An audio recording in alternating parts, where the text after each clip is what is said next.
night is upon us. And in case you're thinking we're going to have gloomy faces, downbeat faces, sad faces, you came to the wrong place. Because we don't care. Man City can do what they want. We don't care. We don't care.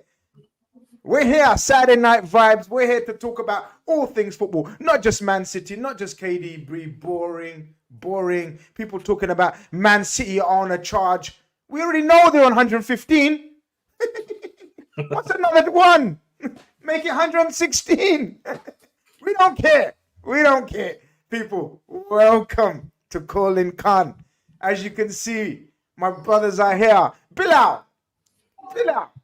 You know, last year, you felt a little something in these watching Man City type scenarios. You know why we don't affect us? You know why? We're used to it. This is it, bro. You need chest. You need heart. You need the stomach for this fight. You mans ain't got it, man. You mans ain't got it. We're there. We're still there. Yeah, listen, I'm just watching today, for me, confirmed the return of what I call now the Premier Farmers League. We are the best Farmers League ever, right? With Manchester City taking over once again. I think today just confirmed it, because if there was ever a day that they should have maybe lost, you know, it was tough. It's away from home. It's St. James's Park. You know, they went 1-0 up. They go 2-1 down to 2 incredible goals by Newcastle. But then they just bring on De Bruyne and they just remind us that we're all peasants compared to them. And yeah, it's always speak for yourself, my guy. Yeah, speak for yourself, fam. Yeah. You guys can believe. We have done it. No, I won't stop. Okay, A, we have done it. And B, we have literally been within whiskers 3 times, like on the last day. That, and apart from a decision here and there. So the proof, the percentage suggests, please keep our names out of your mouth. To be honest with you, actually, we need our names in your mouth, because you're keeping our names out of this. Can you put our names in it, Colonel? I'm not gonna lie. I was a little for himself, man. Colonel, I'm not gonna lie. I was a little bit disappointed for about 30. Damn. But no problem. Life goes on. We keep working. You know what it is? You gotta move with a certain swagger. Listen, Newcastle ain't our level. City is our level. We know our competition. We know what they can do. We know eventually. You know how we can, like, Salah be dead for 65 minutes, but we know as Liverpool fan, yeah, he's gonna get a brace and an assist. We know this. You know what I'm trying to say? It's the same thing, bro. The man have got KDB on the bench. You see, if KDB was a doubt and was never gonna play, then I would have been where you was, Grizz. But bro, they got this man on the bench. We know our opponent, bro. Bilal, that's not Bilal's opponent. It's not Bilal's opponent. It's our opponent, fam. Bilal just stood in there, saw what it was, and like, yo, we ain't ready. We were injured 1 week. We were injured last season. We were injured. You know what I'm saying? And, you know, the next, I don't know, contender or whatever you want to call Arsenal, just stepped in for a little, warm up battle. That's it.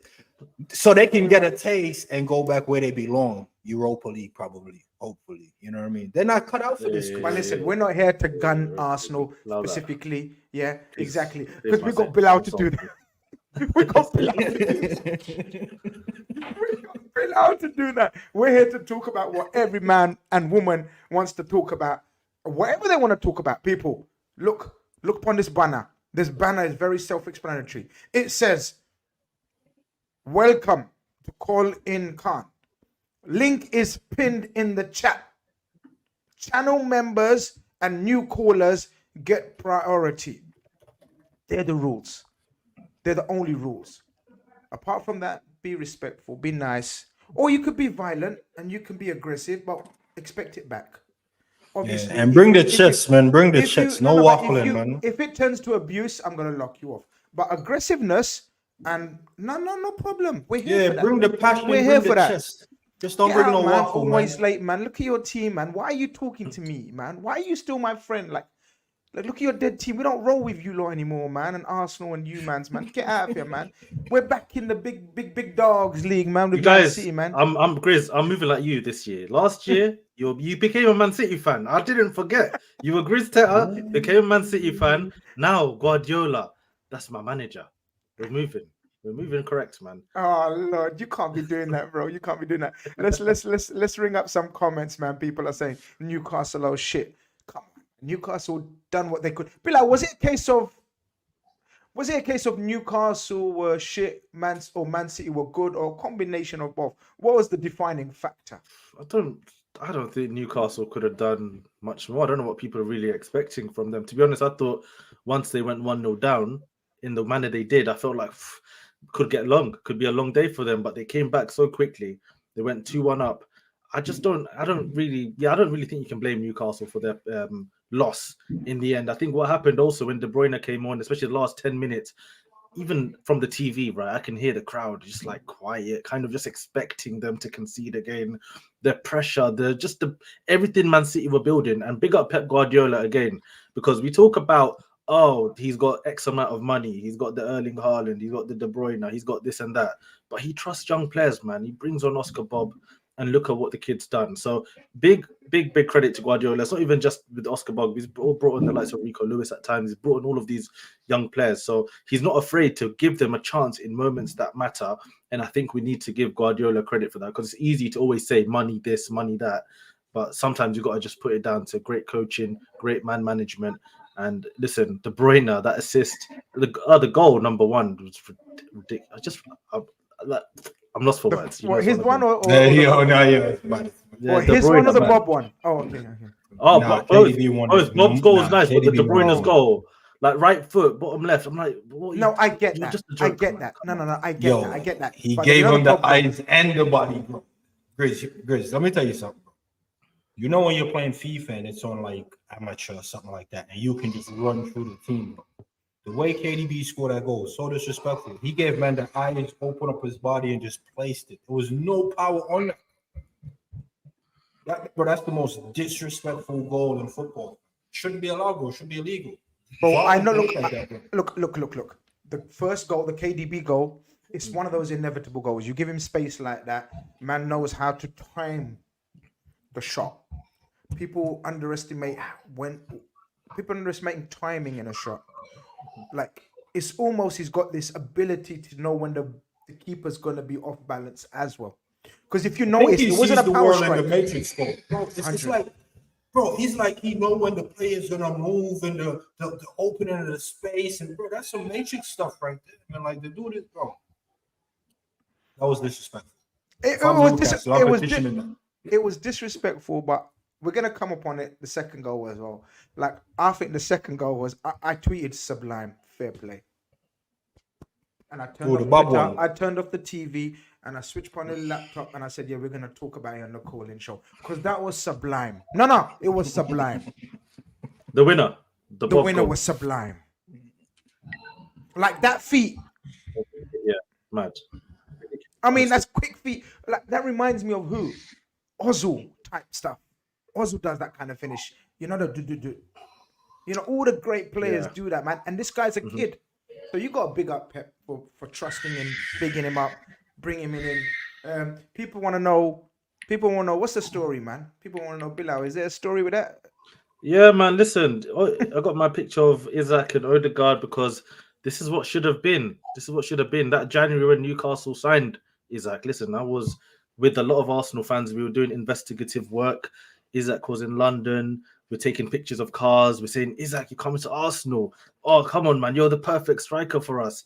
Little did we know he would be at Newcastle. And 6 months later, we'd signed Jesus, who did all right, you know, for the most part. And then a year later, we signed Kai Havertz for 65 million. So it's one of them ones, right, where it's like, I look at it in hindsight. It's like, if we just went with the original target, we'd be in a much better position right now. But yeah, big up Isaac, man. Eritrean, Horn African king right there. Brilliant feat, talent, honestly. So yeah, big him up. And yeah, one of my favorite strikers. I'm gonna ask a question in the poll, and I'm gonna put it out early. So we're gonna leave it in the poll, and we're gonna let it simmer. We're gonna let it simmer throughout the whole evening. And the poll is gonna be very simple. Can you name the third striker to put in the poll? By the way, I'm gonna put Nunes. I'm gonna put Isaac. Can we think of a third Premier League striker? Tony? Shall we put Tony in there? Nah, you got to put Hoyland. Who? Hoyland, the Manu. Hoyland's. No, I did a poll the other day. Like, nearly had 200 people voting, and everyone said Hoyland's the worst, man. So it's one of them. His stocks right now is the god. All right. So this one I think might be interesting. Spurs Werner, because that's a clean slip. I like So this you shout by can, ISO here. Watkins. That's a Watkins. good shout. Very good Okay. shout. That's a Shall we good put shout. I Watkins? like that. So okay. Yeah. I'm gonna do a poll. Watkins, Nunes, Isaac. Choose your weapon. But while I do that, Ooh. go through some of the comments, Bills. A few of the regulars in the chat as well. Guys, come on. You already know what time it is. You know what to do. Before we get into the callers, I need everyone to smash that like button right now. Subscribe if you haven't. I think I'm about 50 away from 35k now. Nearly there, bro. Nearly there. Oh, we got to get it this show, man. Got to Nearly get it this there, show. man. We're nearly there. We're nearly there. Come on, people. Shane here saying Newcastle never had a chance soaking in all that pressure. They took their 2 chances due to City having shaky defending again. And to be honest, that has always been City's sort of weakness, where it's just a consequence of the way you play. When you play that high line, when you're trying to press teams, when you're trying to, keep the ball in their half, keep the pressure on, you're always susceptible to that long ball. And Bruno Guimaraes, you got to give him credit for that pass for Isaac's goal. That was ridiculous. But it's one of those ones again, Bruno, I don't know what's going on with him as well. So angry. He's so angry all the time. What's going on, bro? He wasn't like this at the beginning. Nah, he was always like that. You know, he's one of those mad Brazilians. He's always like that. You know it's mad. You know it's mad, He's changing him too much. Go on. You know what's mad? I was talking to both of you, man. I'm telling you, man, yo, Newcastle ain't it because they have a guy named Almiron who's like an almost guy. And 2-1 up. Nah, 2-1 up. They're on a break, and Almiron decided, like, yo, I'm just gonna recycle this. Newcastle doesn't have that in their repertoire to go and recycle and attack and bring it back. They either catching you on the counter or that's it. They have nothing else. They're very one-dimensional. So if a guy like Almiron cannot run in there and create something, and he's gonna recycle it, bro, the recycle equals a long ball to no one and to no one. So what's the point of you recycling it? And that's why I said, as long as they got that guy Almiron and soaking up pressure when your right back is Trippier, who started with 5 great games. 5 great games. What Trippier been doing? Trippier been costing them the last 6 games, bro. He was better today. It looked like the Trippier of old. Lickle. Walker as well. One good thing, one bad thing as well with him. At some stages as well. Yeah, our very own Dazza says, I don't even know what we're talking about. Best striker, underrated. I asked the question, choose your weapon. Stop complicating it. Just choose your weapon. You have. If you're going to war, who you taking? If you're going to war, who you bringing? Yeah, exactly. You taking, man. No, Take Watkins, take Nunes. Wait. I don't like that analogy. Both of you. No. Wait. Now let me go there, Grizz. Let me go there. Don't stop me, man. Listen. Choose your weapon. A 1 in 7 fire rate. You can't do this. You're infiltrating the poll. I'm gonna mute your voice. You know what? He's infiltrating. All right, I'll leave. The recoil's too crazy with some of them, man. It's too crazy. Can't control. Infiltrate the poll like that. Idiot. Right, I'll leave it. Guys, we can all see you in the studio. I'm gonna bring you all of you in one by one. As you can see, we've got the setup today. Look at this setup. Hold on. Where's that setup gone? How'd you do that? How'd I do that? Where the 3 of them? Oh, shit. Is it this one? No. Is it this one? Yeah, look at that one. Because the 4th place goes to the cooler. I'm ready, bruv. I'm ready today. Run it. But yeah, get voting, get liking, get subscribing. 200 of you nicely camped in here already. We're gonna talk. I don't know. Are we gonna talk Man United below Chelsea? After everything that we've spoken about Chelsea this season, is someone going to speak on that, Bilal? Or what? That's is this mad? I'm not gonna lie. Yeah, Man United better rise up tomorrow, man. It's Tottenham. Surely you guys can muster up something and try and stop Ange right now. They're in a good moment, Tottenham. But Man United -5 goal difference. I'll get the table up. Like, I look at it sometimes. Sometimes I don't even, my eyes. I'm not used to going down that far. In recent times, man. I've been looking up. Only to like. So you're looking at the table now. If Spurs win, do they go above you guys? Yeah. If Tottenham win, they'll go above Arsenal. Obviously, we would have a game in hand, but points on the board, that's what matters. Man United here, as you can see, level on points with Chelsea, but it's a goal difference. How can you be Man United and have -5 goal difference 20 games into the season. Oh, Wow. that's That's That's- wild. That just shows you're a bad team. Hmm. And then you look at the wins. So it's 10 wins, 1 draw, 9 losses. 9 losses. Where's them brothers, man, that used to call in every weekend and look to, and they were like used to be rubbing their hands in the studio. Bring me in, Grizz. Bring me in. Where are they? They thought they were getting Qatari money, man. They Bro, thought. now I can only remember now. What's the other brother's name in America, man? So Man United, we have That was not Raj. There's not Raj. Kevin? There is Kevin, and There was there that is other guy that used to call in Diallo. No, Diallo's the Not Arsenal Diallo's brother. Arsenal. Bro, you know the one I'm talking about, innit? I know. Bro, I'm trying to get we all know who we're talking about. He knows who we're talking about. He knows who Come we're back. talking about. Come Come back. Stop hiding. Don't go anywhere. Remind us of who you are. Show us your face. We need to speak, man. Man United, we need to speak. We were told. I don't even want Nah, to go Grizz, through you it. know what, Grizz, you know what? I'm kind of a little bit disappointed because, bro, Saeed needs to answer for some of these crimes as well, man. No, 'Cause I mean, he's given up. He's given up. These brothers didn't give up. I was telling and you. what happened to Griggs, bro? Michael Griggs. I think that's his Wait. name as well. Yeah, nah, these men need to step up, fam. Yeah, step up, man. These people need to step up, man. They talk so much. No, but to be honest with you, Griggs didn't talk either. These were like quiet guys. They were like they knew the foundation was made of sand. Griggs keeps it real. He keeps it real. Yeah, he keeps it real. But He this keeps it this guys, is it a 2-horse race now? For the league, No, I think we it's Aaron still- Villa. We Aaron Villa. We Yeah. don't believe in Emery. No. trying I to think say. Emery can upset the Spurs and the Arsenals. Just keep them at bay. But I think if we slip up, Grizz, I think the runner-up will be Villa. And if City slips up, the runner-up, Villa is there for the runner-up spot. You know how Arsenal got it last season, and Villa is there. Villa is getting Champions League. Villa, I'm not trying to shoot you down. It's not what the show's about, but I'm telling you right now, if you man don't pattern up, it's Europa League for you, man. If I see Europa League one more time in my life, guys, I ain't coming back. I ain't coming back. I'm not watching football anymore, man. Are you done? You don't even want Europa. Europa? Nah, bro. Don't. No, you see what's no. I'll say something crazy. If I see Europa League, that's it. That's it for me, man. I can't be Well, seeing you're that. above Europa now. You're above it, yeah. I You're should have above never been Europa. in it. I should have never been in it in the first place. I should have never been chilling in Europa League in a competition. And listen, you know my feelings on that competition. Just it's But either I I'd need you to- rather finish 15th than see that Europa League, honestly.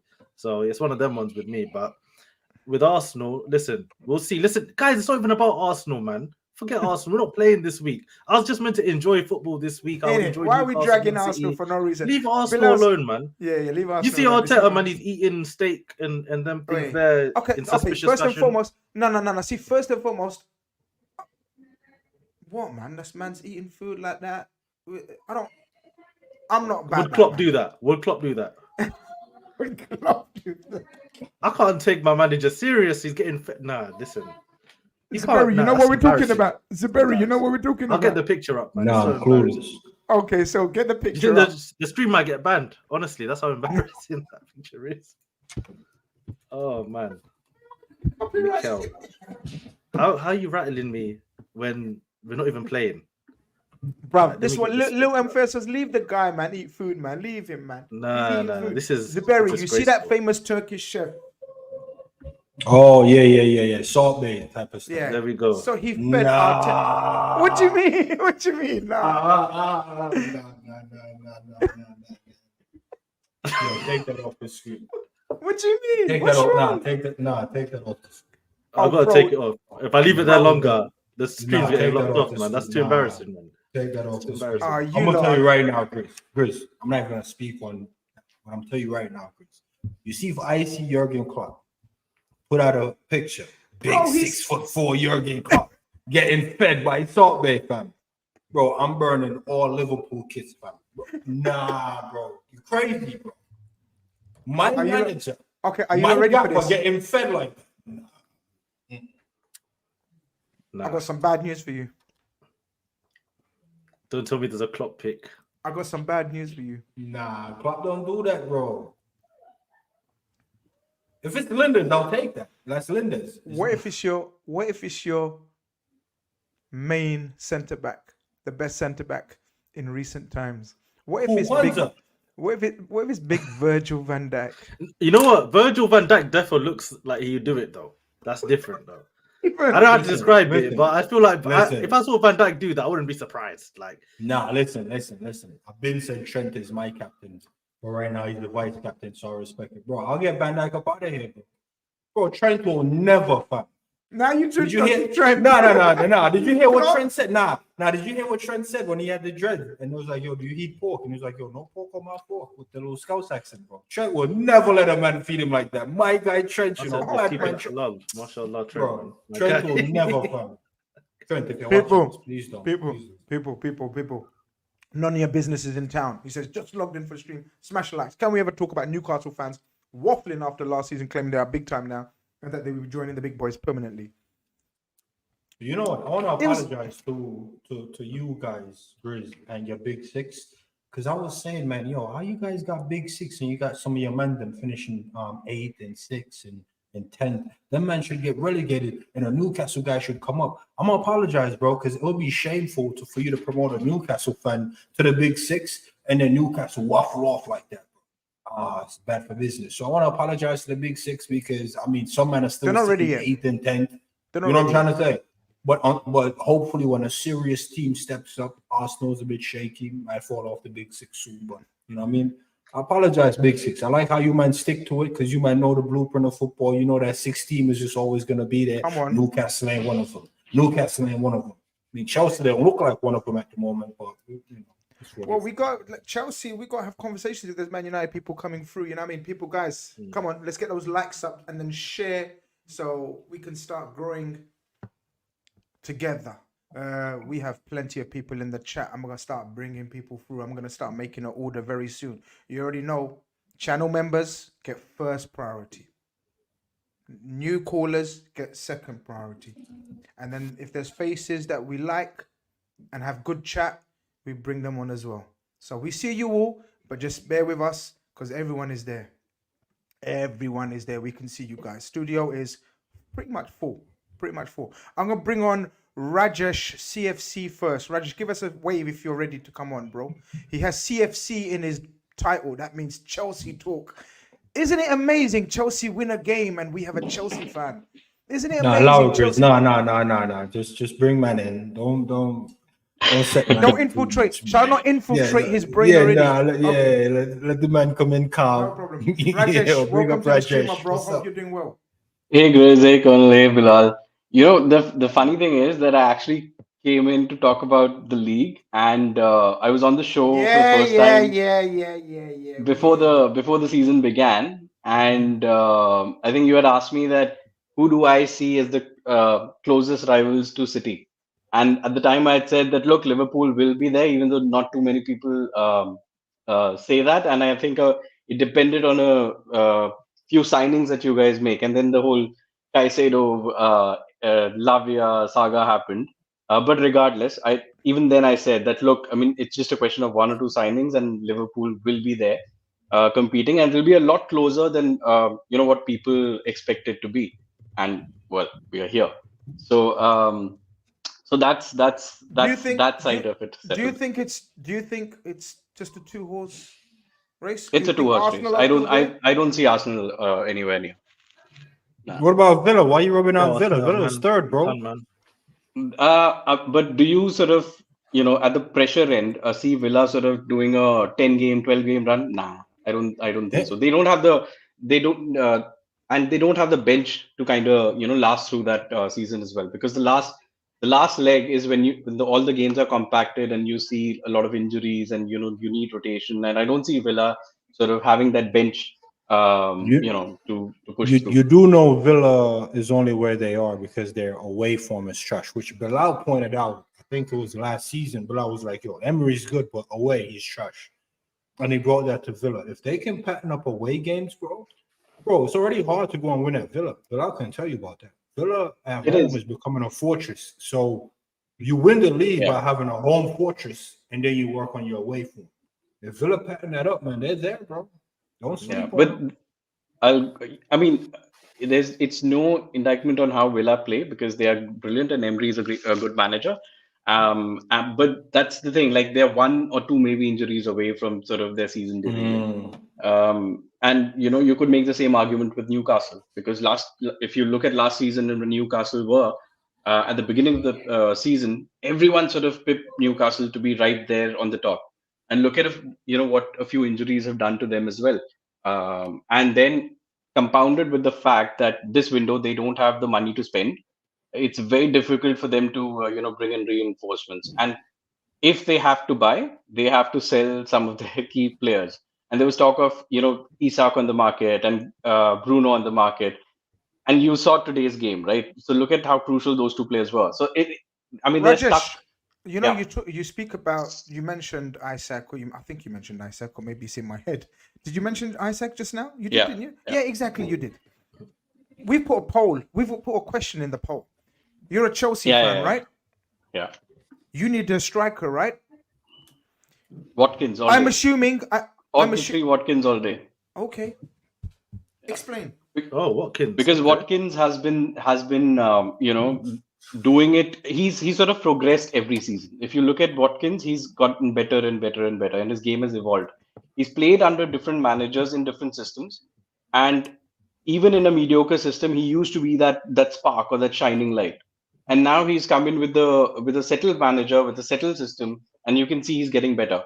And he's still young, so there are still levels to Watkins, but he's played in the Premier League, time and time again. So I like Isak, but Isak still, I think has a couple more years to go where I sort of put him at the same level. He's there. It's not too much of a gap, but Watkins has done it, over and over again. And especially if we're talking about us specifically, if Chelsea were to pick any one of those Watkins, I think I'm done with 16-year-old Brazilians or untested players now. I think that this quota new is Brazilian, by the way, that Chelsea are Yeah. after, I saw a little video. It's looking mad. I don't know. You know it might what? work in 10 Yeah, years. but they all look. listen, Yeah, but this is it. They all this look good. Kendrick He's not going to do Fires anything. is just I'm just saying, phenomenal. listen, But he's Strasbourg, 16 and yeah. for Strasbourg, he's going to cook. I think he's I think Strasbourg, he might do things at Strasbourg, not happening here in the Premier League for the next 3-4 years at least. Can I ask what you guys think of Rajesh's opinion that he would want Watkins at Chelsea? Is Chelsea in need of Watkins, Nunes, or Isaac? I think Watkins is a good in between, maybe between like a Nunes and an Isak. If you're looking for someone who's got the in behind threat, who's physical, who can just he's relentless. He just keeps on going. He's someone actually for Chelsea. Yeah, maybe that makes more sense than, let's say, an Isak. Right? I feel like an Isak would suit maybe. As I say, I think he suits Arsenal the best. I think he suits Arsenal down to a T. But Watkins, yeah, 100% in the Chelsea team that has a lot of nice creators already, with his just ability just to keep on going, he could be someone that could work for Chelsea. I rate Watkins highly. I do rate him a lot. I don't think he would think to Arsenal as well again. I'm not sure on Watkins. I get it.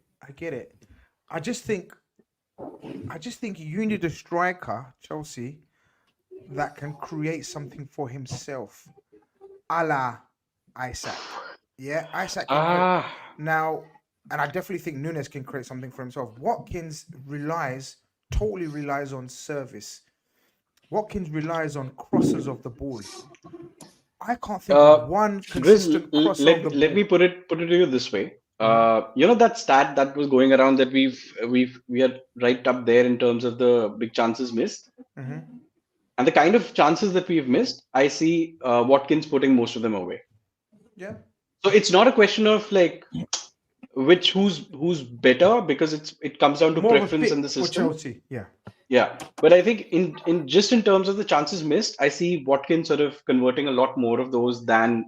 Isak could do it as well. It's just that Watkins is stronger, and I think when going in front, we need kind of that physicality as well, because we thought Broa could be that person, but I think he probably needs to just go on loan somewhere, play for I like him, a man. season I or two. just hope.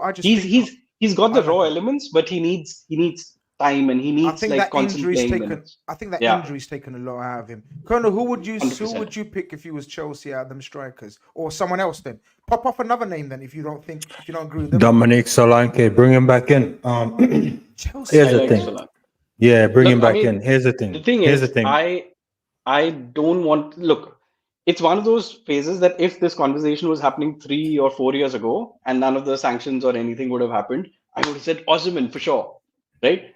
Now you've seen what has happened in the last 2 years, particularly post sanctions, the kind of money that we spend, the players that we've bought, and it's not easy coming into Chelsea because the pressure of what it means to play for Chelsea, the want and the hunger for titles, it can break any youngster down, and we are seeing that in a truckload where we've overhauled the entire setup.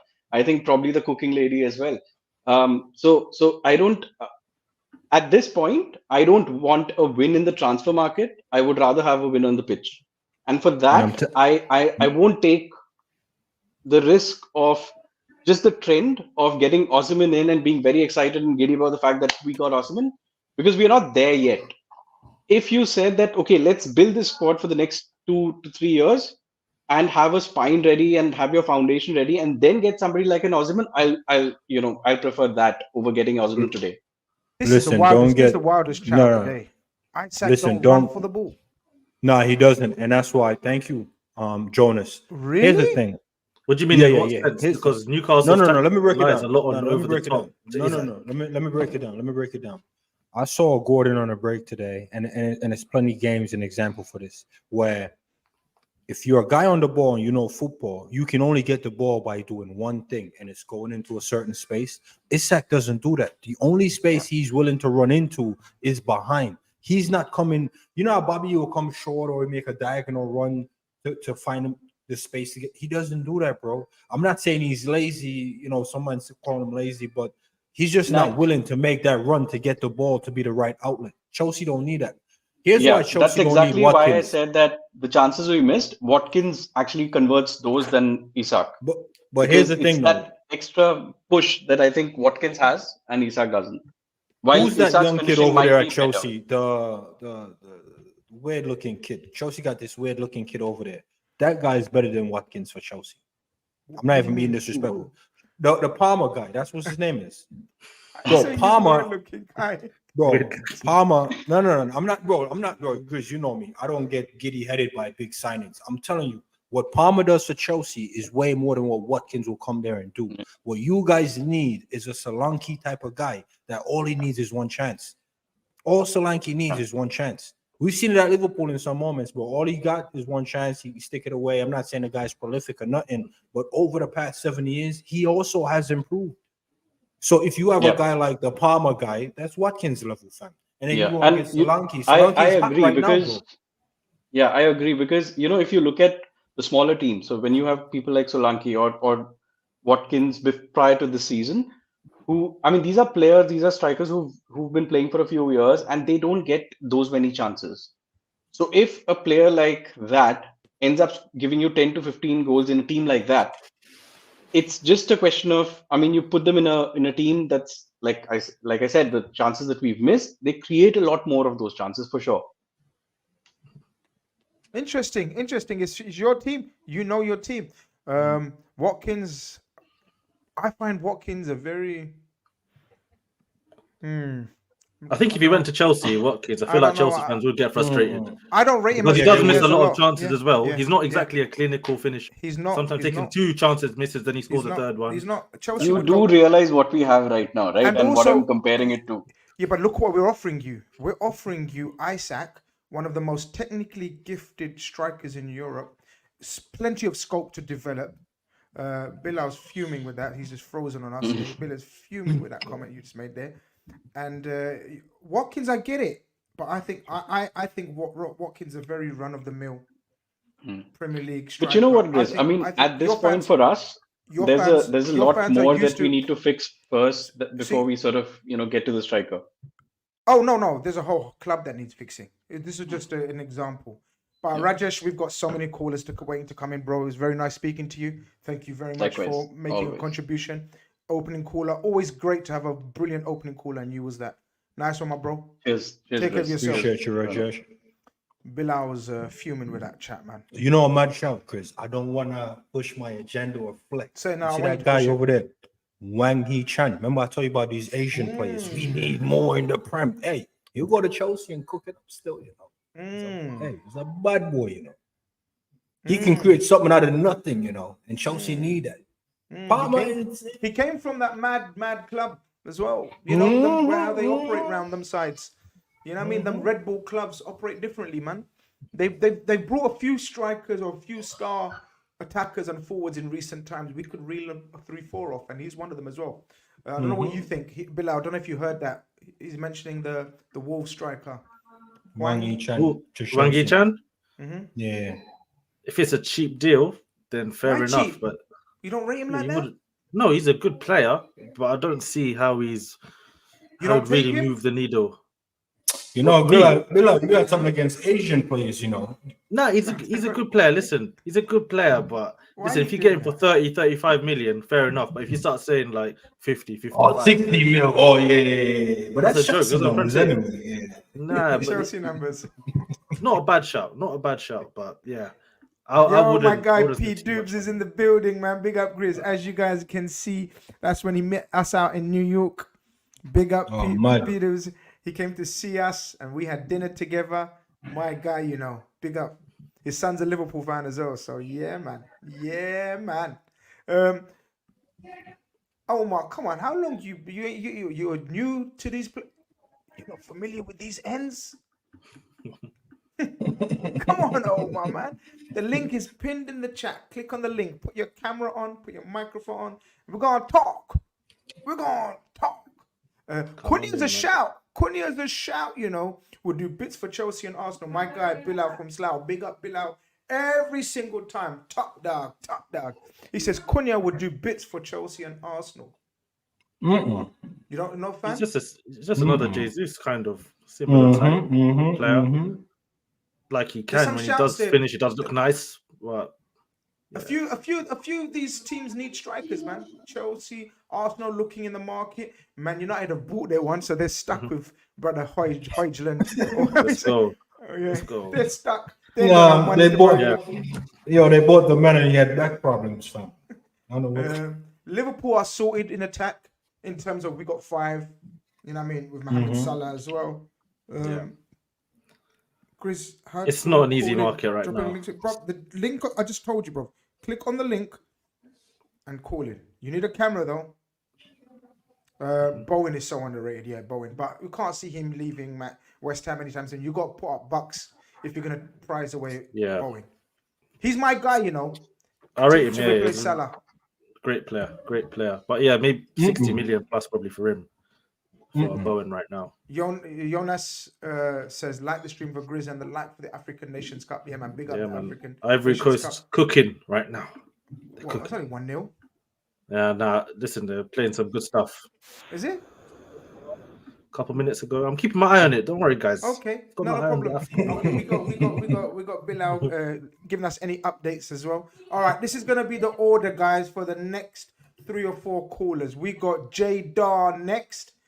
Then we have Cecil Tack. Then we have Daz Rafa. And then we have Mike Das. Hope you guys remember that order. And I'll decide the rest after that as well. Jadar, Cecil, Daza, Mike. They're the next 4 people we're going to try to get in. If I see a couple of guys that I recognize and they're from the same fan base and I reckon they're going to make the same points, I might bring in 2 by 2, but mostly we're going to try be 1 by 1. Jadar's in the building. Jadar, thank you very much for calling in, my bro. Hope you're doing well. I'm all good, all good. Can you hear me? We can hear you Yeah, fine, man. bro.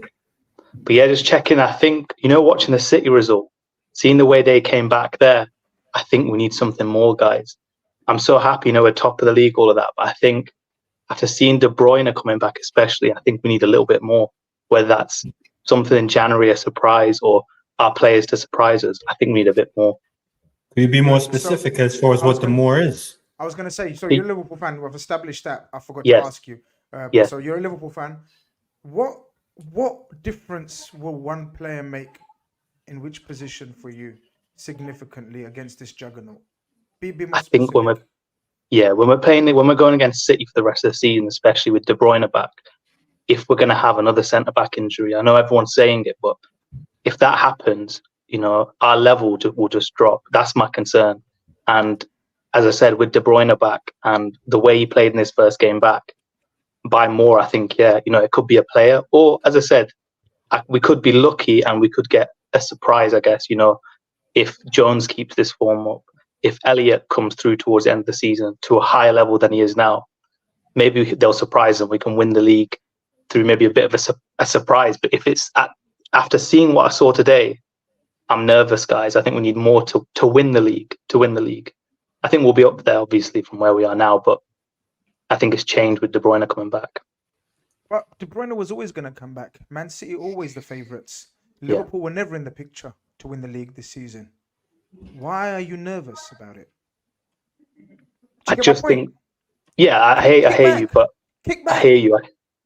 Why are you nervous? We're not here. We're not meant to be here. Exactly. We're building. We've just rebuilt our whole midfield. They were apparently going to wipe the floor with the league. Yet here we are, 2 points ahead of them. Yeah, a lot of our players coming back in the next month. A lot of our players come back in the month. Now, I don't want to build up false expectations, but this ain't false, bro. This is real. This is 19 games gone, 20 games gone. Yeah. They got to come to Anfield. The pressure's on them. When they come to Anfield, what if it's 5 points? Are you confident of beating them at Anfield? At Anfield, I'm always confident at Anfield. But so I'm that's saying 5 point lead. I'm saying across the rest of the season, though, other games for us away from home. I don't know. We're 1 defeat in 30. You know which game that was? True. What game was that? Go for it. Tell me, you're a Liverpool fan. You tell me. I want you to speak to me. Which game was that? You have to tell me. If there's that little defeat, you have to drop. Spurs. Yeah, true. Did we deserve to lose that game?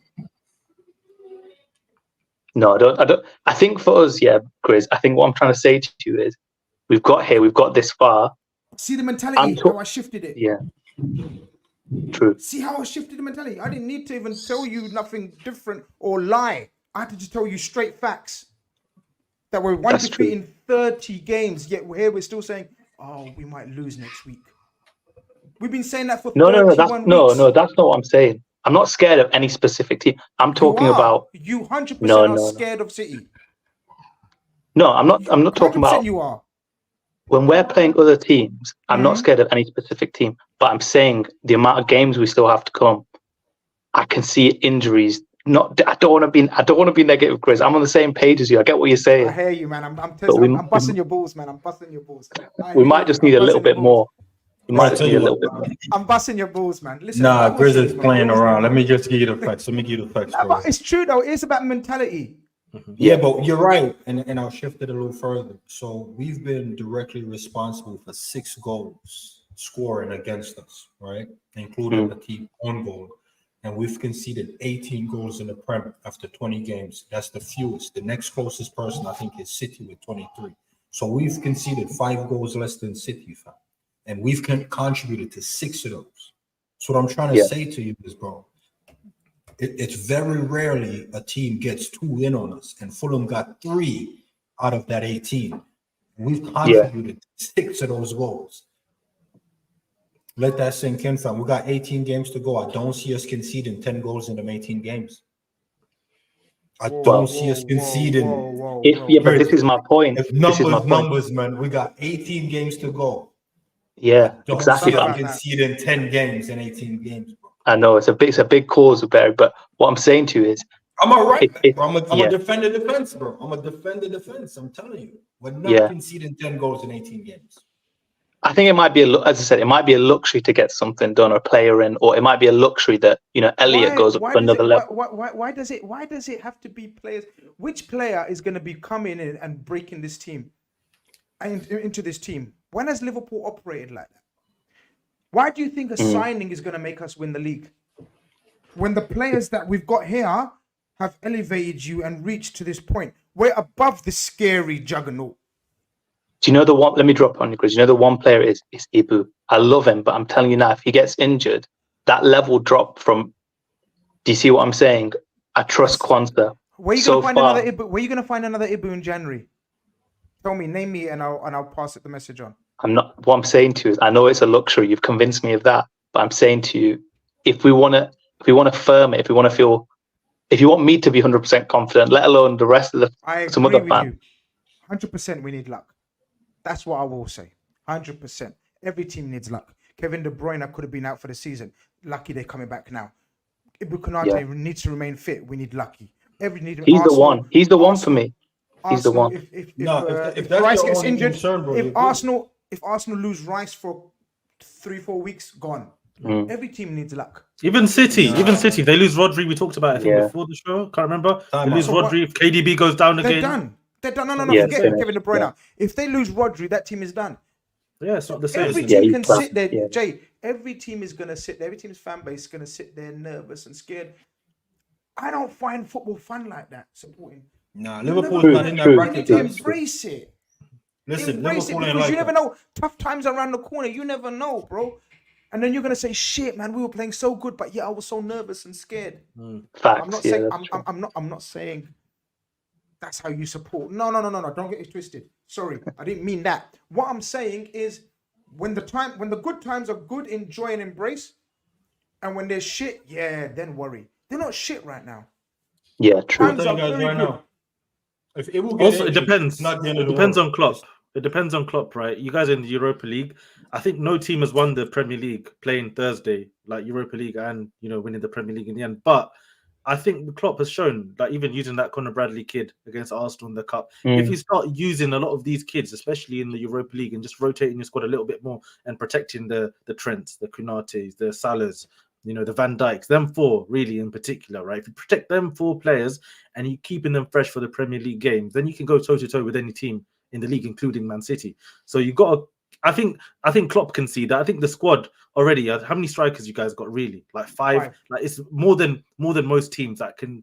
Can't most teams can't muster that kind of attacking. Name another team in the Europe that's got 5 strong as ours as a collective. Up top, Grizz. I'm not worried. I'm talking, as I said, all this is the nerve, the kind of as you said.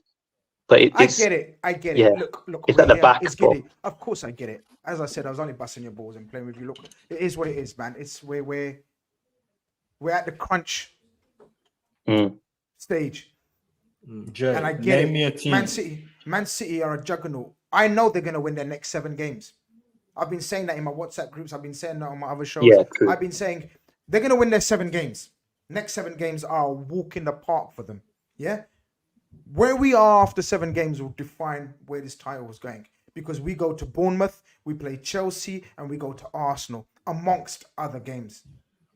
Yeah? Those 3 games will define... These next 7 games will come next week and come like whenever you want. But after 7 games, if we are there or thereabouts, why I mean there or thereabouts, within a point or 2 maximum, we have as good a chance as anyone and everything. Because that pedigree they show, we've shown it too, bro. Yeah, Arsenal ain't in the conversation. I'm sorry, but I don't want to jinx it, but you guys, I hope we just ruin your title race, man. That's all I'm hoping for right now. You guys, but the pedigree. You said the word pedigree. Where's your pedigree? Where's your pedigree, though? No, that's what he's saying. This team's got no. This team got 0. No, he admits it. He's Listen. I was watching some guy put some pictures up of Arteta, like the team, and he's been analyzing what's going on with us, and it's like. Oh, it's like lockdown football. If you guys remember Arsenal lockdown, like I'll get the still images up. It's just funny if you want, but it's like our defense when we're building up, right, and then our like front 5 or whatever it is, and the gap just between them is just a joke. So it's one of them ones. Maybe a big reason as to why we're not playing well. But like, listen, forget Arsenal, man. Forget. As I said, we're not playing this week. Just leave me alone. But with Liverpool, you guys should still feel you're 5 points ahead of Man City. They're clicking into gear, yes. But 2 points. 2 points ahead of Man City. Game in hand. Yeah, you got the game. Let me check if you guys have got the game in hand. Equal. I think equal. Is it equal? Is it equal? Okay. Still, 2 points is not. It's not like it's nothing. It's still we something. We were about 1 minute away from being 4 points ahead of them. Would you have still been shitting yourself? Sorry, I'm not going to hold back because you are shitting yourself. I'm not going to hold back. You're my brother. I love you. You're my show. I love you. But you shitting yourself. Would you still be shitting yourself if you were 4 points clear? No, we were 30 seconds away. No, complete honesty.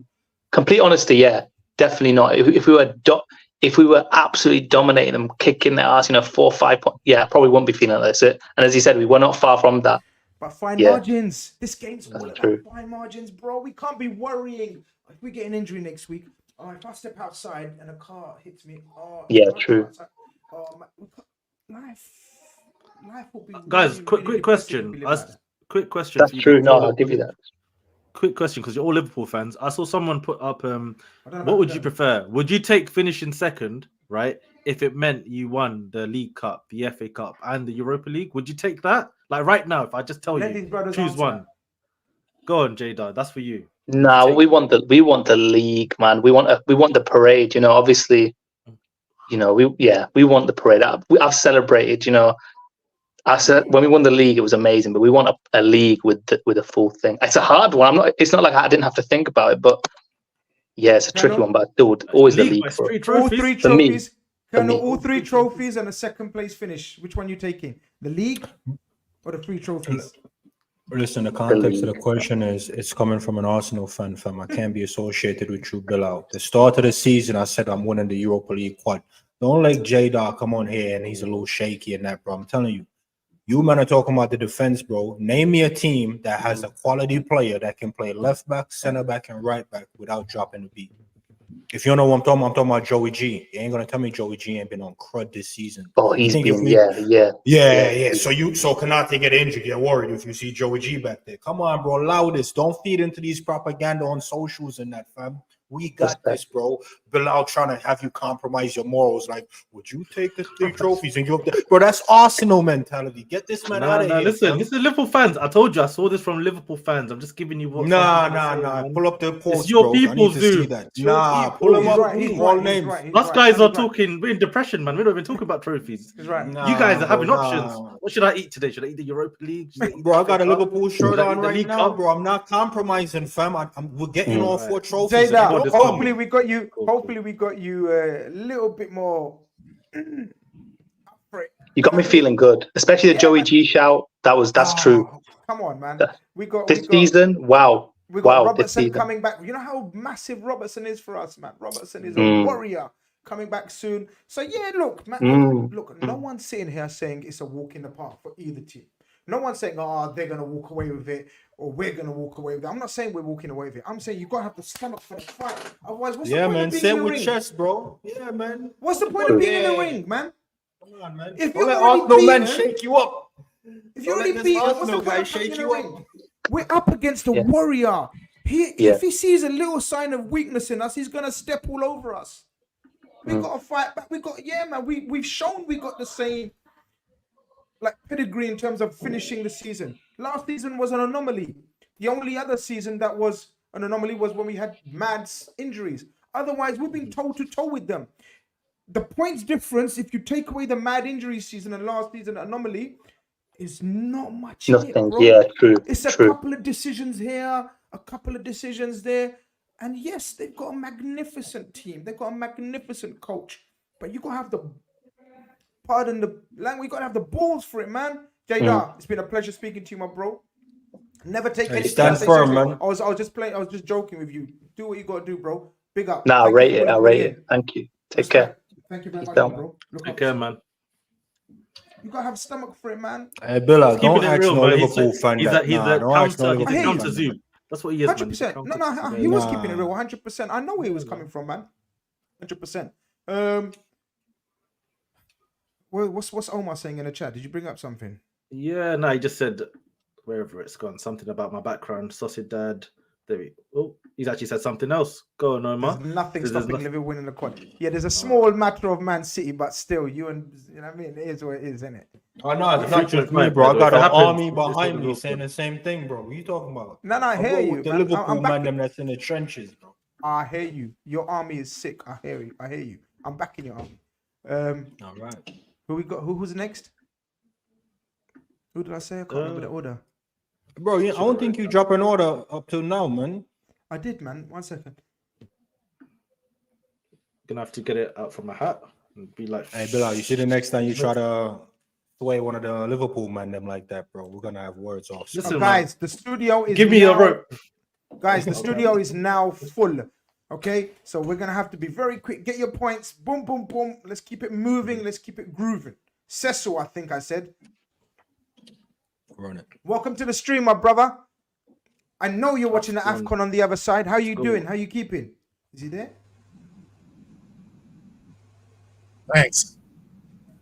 What's the update on the AFCON, brother? It's halftime between it's halftime between Ivory Coast and Guinea-Bissau, and Ivory Coast is winning 1-0.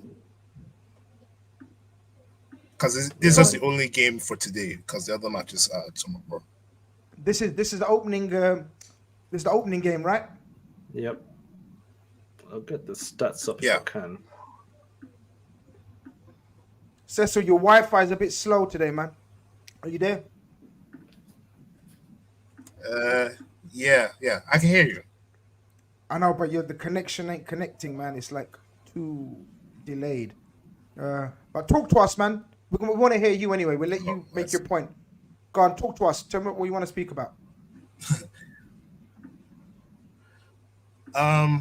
Okay, so obviously AFCON started, and let's not forget the Asian Cup is also it started yesterday as well.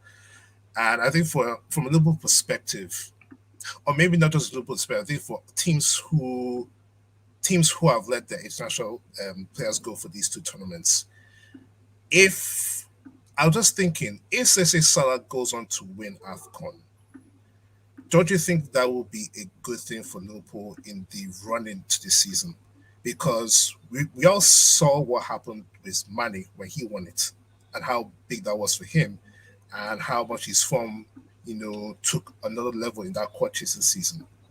I don't think it will be any different with Salah, considering the fact that Salah has been close before. His form going to AFCON is fantastic, and this is pretty much the title that has eluded him, especially being Egyptian, a nation that has won more AFCONs than anyone else. I do think if he does win it, I do feel, you know what, Salah winning it will make him more motivated. Like, yeah, we'll win this. We'll try. We'll definitely. There's a chance for us to win the Premier League this season, because I can definitely see it. Good question. Good point. Even for Endo as well. Good question. Good point, Colonel. The question and the point is the point Cecil was making is if Salah wins it, it's good for Liverpool. I'm gonna put the reverse. The counterpoint to that is if Salah wins it, that means he misses hella games. Hella games for Liverpool. Which way you looking? Which way you taking it? Because we go to Arsenal. We played Chelsea. We played obviously the other games as well. And we missed Salah for that game. Which way you looking at it? All right. So yeah, Grizz, I'm not trying to disrespect you or nothing like that, but I just saw Bradley pocket Martinelli, and Martinelli is the most dangerous thing Arsenal got against Liverpool. Let's keep it a buck. No Liverpool fan fit. None of us fair soccer. None of us fair soccer, fam. The point I'm trying to get at is if Mo Salah win AFCON, I think this would be road to Ballon d'Or. Because remember, I already said we're winning the quad. So if Salah win AFCON and we win the quad, fam, that's road to Ballon d'Or. There's only one man I'll give it to over Salah. And that's Hendo if he win the Asian Cup and then win the Europa Cup.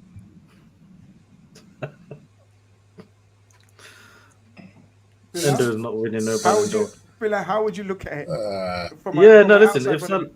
If Salah wins the AFCON, that's good, man. That's a good thing. Winning is good, and if your best player wins a trophy that his country has been waiting for so many years, that they feel like they deserve, like it's Egypt, they need to be winning the AFCON, and he brings that back to Egypt, that's going to give him a massive boost. And I think that's going to make him, the only thing I would say, maybe makes him a bit more greedy on the pitch. That's the only thing I would say. Maybe he takes more shots when he comes back to Liverpool, because he's going to be hungry to try and get, the Premier League and all the other trophies as well, just to go with it. And there is a... Go on, Cecil. Go on. I don't think that would happen to Salah, well, this version of Salah. If it was in 2019 or 2021, I definitely will agree with you. But Salah now, not just for Liverpool, but also for Egypt as well, he's playing a lot deeper. He's still the main attacking threat, but he's not like the main shooter for Egypt now. And I do think that would elevate his game a lot more to, let's say, trust the attackers around him, not just for Egypt, but also for Lupa as well. Because you're seeing that with Nunes, we're seeing that with Gakpo and Diaz. So I do feel this version of Salah, given how mature he is now, I don't really think that selfish nature is there as it was a couple of years back. Yeah, when him and Mane were Liverpool, that's when I was really jealous of Liverpool. I was like, these guys are so good that they're starting to beef about who's shooting and who's scoring. That was like, these guys are just, calm down, man. But you see with Salah, I'm telling you, if he does win that AFCON, which I do think it's unlikely that Egypt do win it, even with Salah in the team. But if we did somehow win it, that's the reason. It'll be even such a big story because Egypt are not expected to win this competition. And if they did do it with Salah in the team, he comes back to Liverpool. And there's always this thing with the Ballon d'Or, right? At the end of the day, it's a popularity contest in a way, because Salah has been even now. Let's be honest. Right now, it's always. Even right now, guys, would you not? There's a massive argument to make that, honestly, that Salah is the best player in the world when he took goals and assists, right? But when you talk the conversation with people, don't come up. You hear Mbappe, I hear Haaland, I hear Vinicius Jr. I don't hear Salah. And it's weird because you look at the stats, you look at everything, you look at what he does for Liverpool, and he definitely is either a top 2 player in the world, or if not the best player in the world. So it's one of those ones. If he does win the AFCON, maybe that general, I don't know, it's not even popularity, but just maybe that prestige maybe goes to him, and it helps him out with these kind of little votes that people. Cecil, before we let you go, we want you to tell us who's going to be the African nations player of the tournament.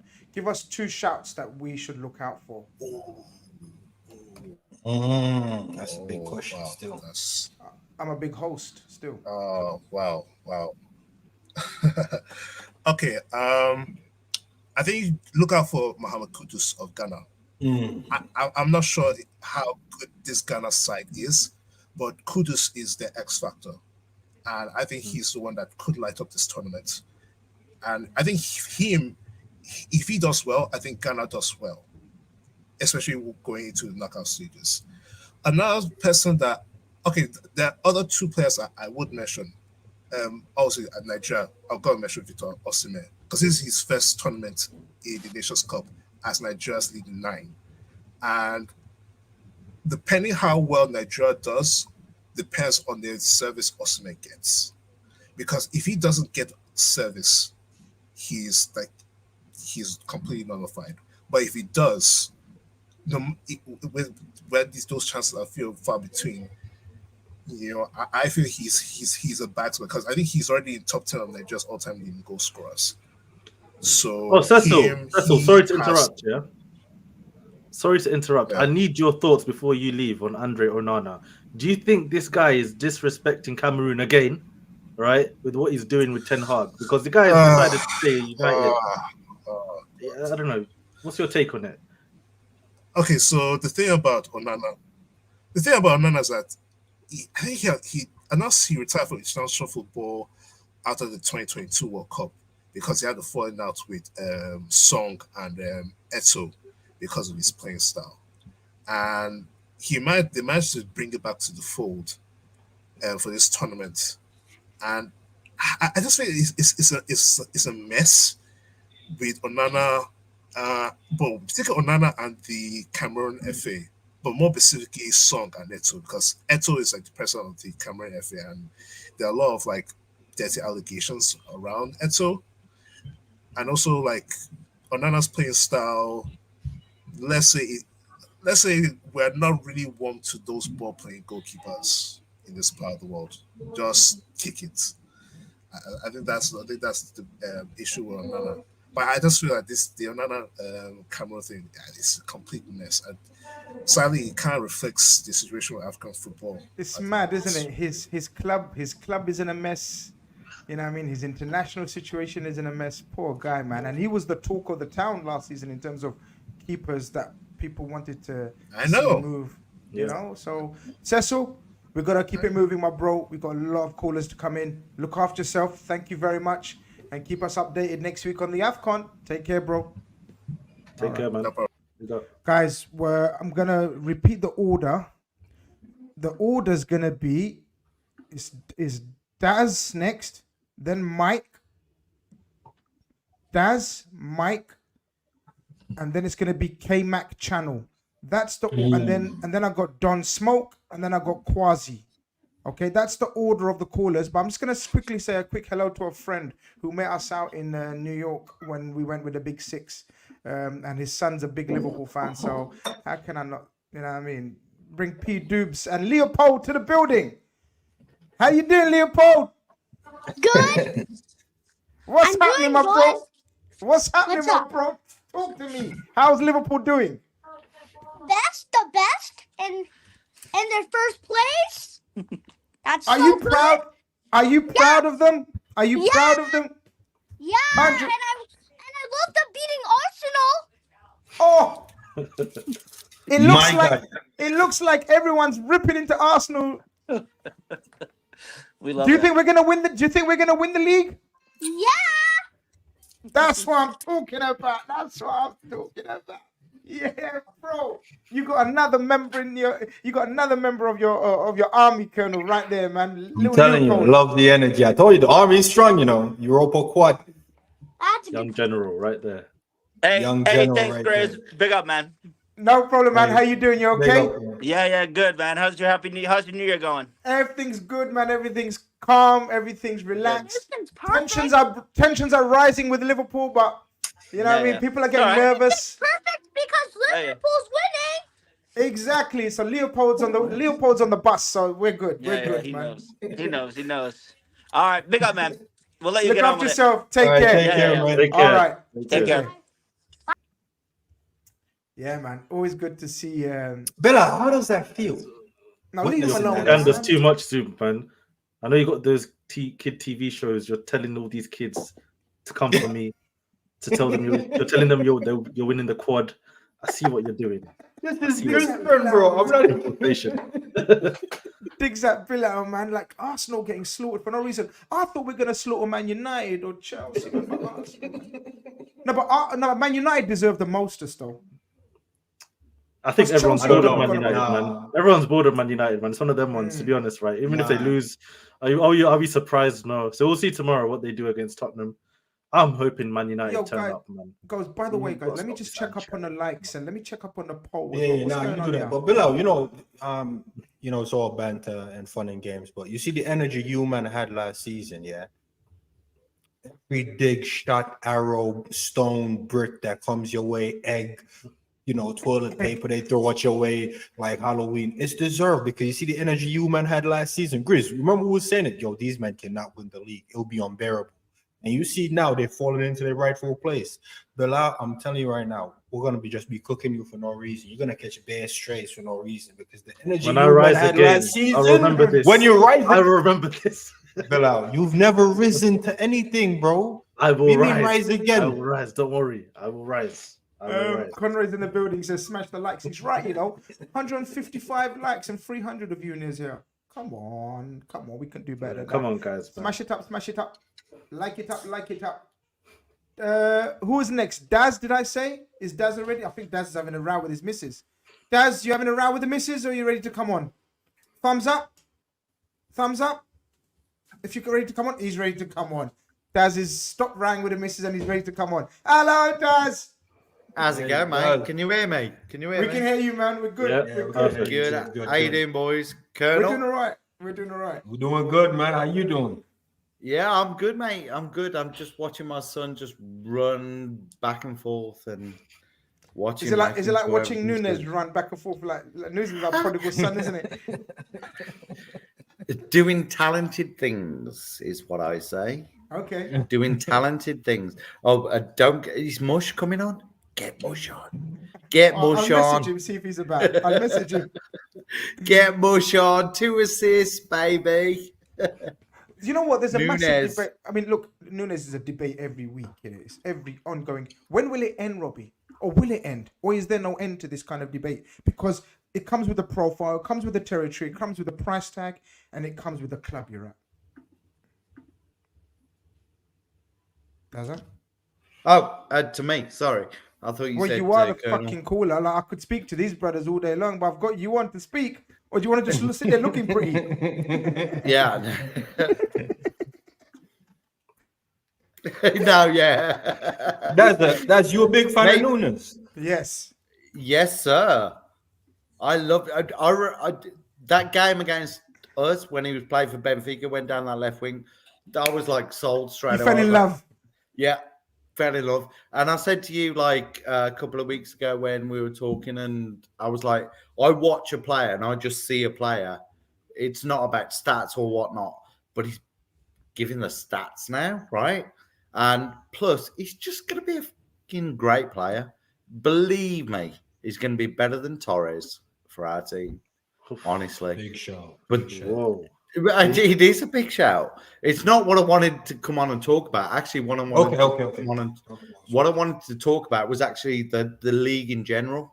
One team in particular, because I'm from Wolverhampton, was Wolverhampton Wanderers.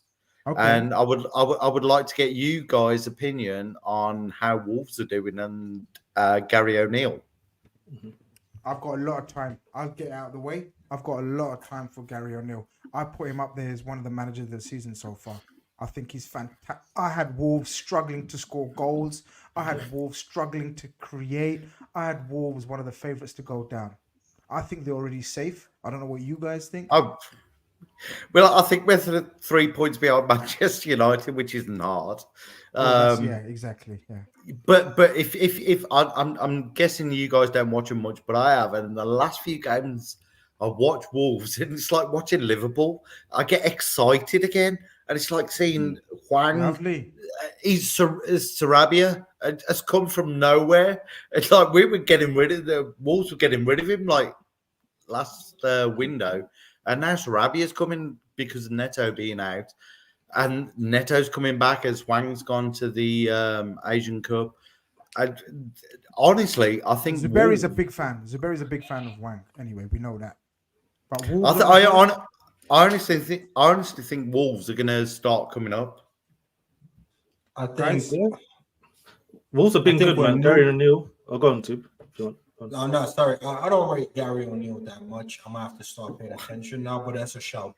I thought Knowles was finished when Nuno left. After Nuno left, there was just kind of just blowing in the wind. You can't really count on them. When Nuno was there, man, they were a threat, bro. They beat City all the time, bro.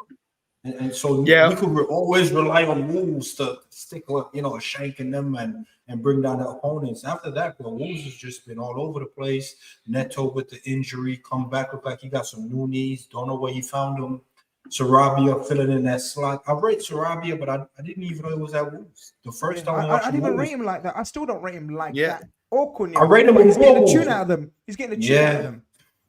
So they do admit, I didn't know if it was down to the manager or just individual brilliance. But now you guys are saying it's because of the manager. I'm going to have to pay attention now. I thought it was just individual brilliance getting them by. Wolves also employ one of my favourite centre-backs in the Premier League. Craig Dawson. Nope. Kilman. 100%. Nah, Grizz, you're bugging. One of my favorite. I've been talking about Kilman for a while. Lamina, bro. Lamina. Yeah, Lamina. Underrated. I don't know what he's done to him. Kilman. It's changed his life. Kilman. That man is a footballer and a centre-back. He's captain material. He's underrated. People need to notice Kilman. They've got a decent team, though. Like, on paper, when you look at it now, maybe because they're playing well and everything, when you're playing well, things look nice, right? But it's not. The way he's got them playing, even the first game was against Man United, the first game that I saw this season. Should have won. They should have won that game. The game against Tottenham, where they win 2-1. Like, they've slowly been doing this. Even last season, Gary O'Neill, that game against Arsenal, where it was 3-2 in the end for Arsenal when he was at Bournemouth. But just the way Bournemouth were playing was just ridiculous, to be honest, seeing what they were doing. So he's carried it on to this season. And yeah, Wolves, I don't know if they can, maybe a top 10 finish if they can. I think it's very tight. Do you mind if I take you through Wolves' team? Like Sarr, goal. Jose Sarr in goal. One of the best goalkeepers. No. Solid. You Error look prone. at the stats. You look at the stats, right? And then right back, Semedo, who we did at Anfield, right? But this last season, he's just become a different player, right? You got left back, Nori. If Nori's not playing, you got Bueno. You got Kilman, Dawson. I remember when they signed Dawson, I was like, oh, God, just because he lives in the Midlands because of his family. Craig Dawson's up. Boom. Yes, son, I'll have you. Right? He bullied And Holland then this year, no? You've got, I saw him bullying you've Holland. got, yes. And then you've got, oh, God, what's the Portuguese guy? The black Portuguese guy, tall, skinny, lanky, kind of like Sacco. Lamina? No, not Lamina. No, No, somebody- Lamina is African. Somebody will get it in the chat. Someone in the chat. Who's the midfielder? You got that Brazilian. No, centre back. Oh, Centre back.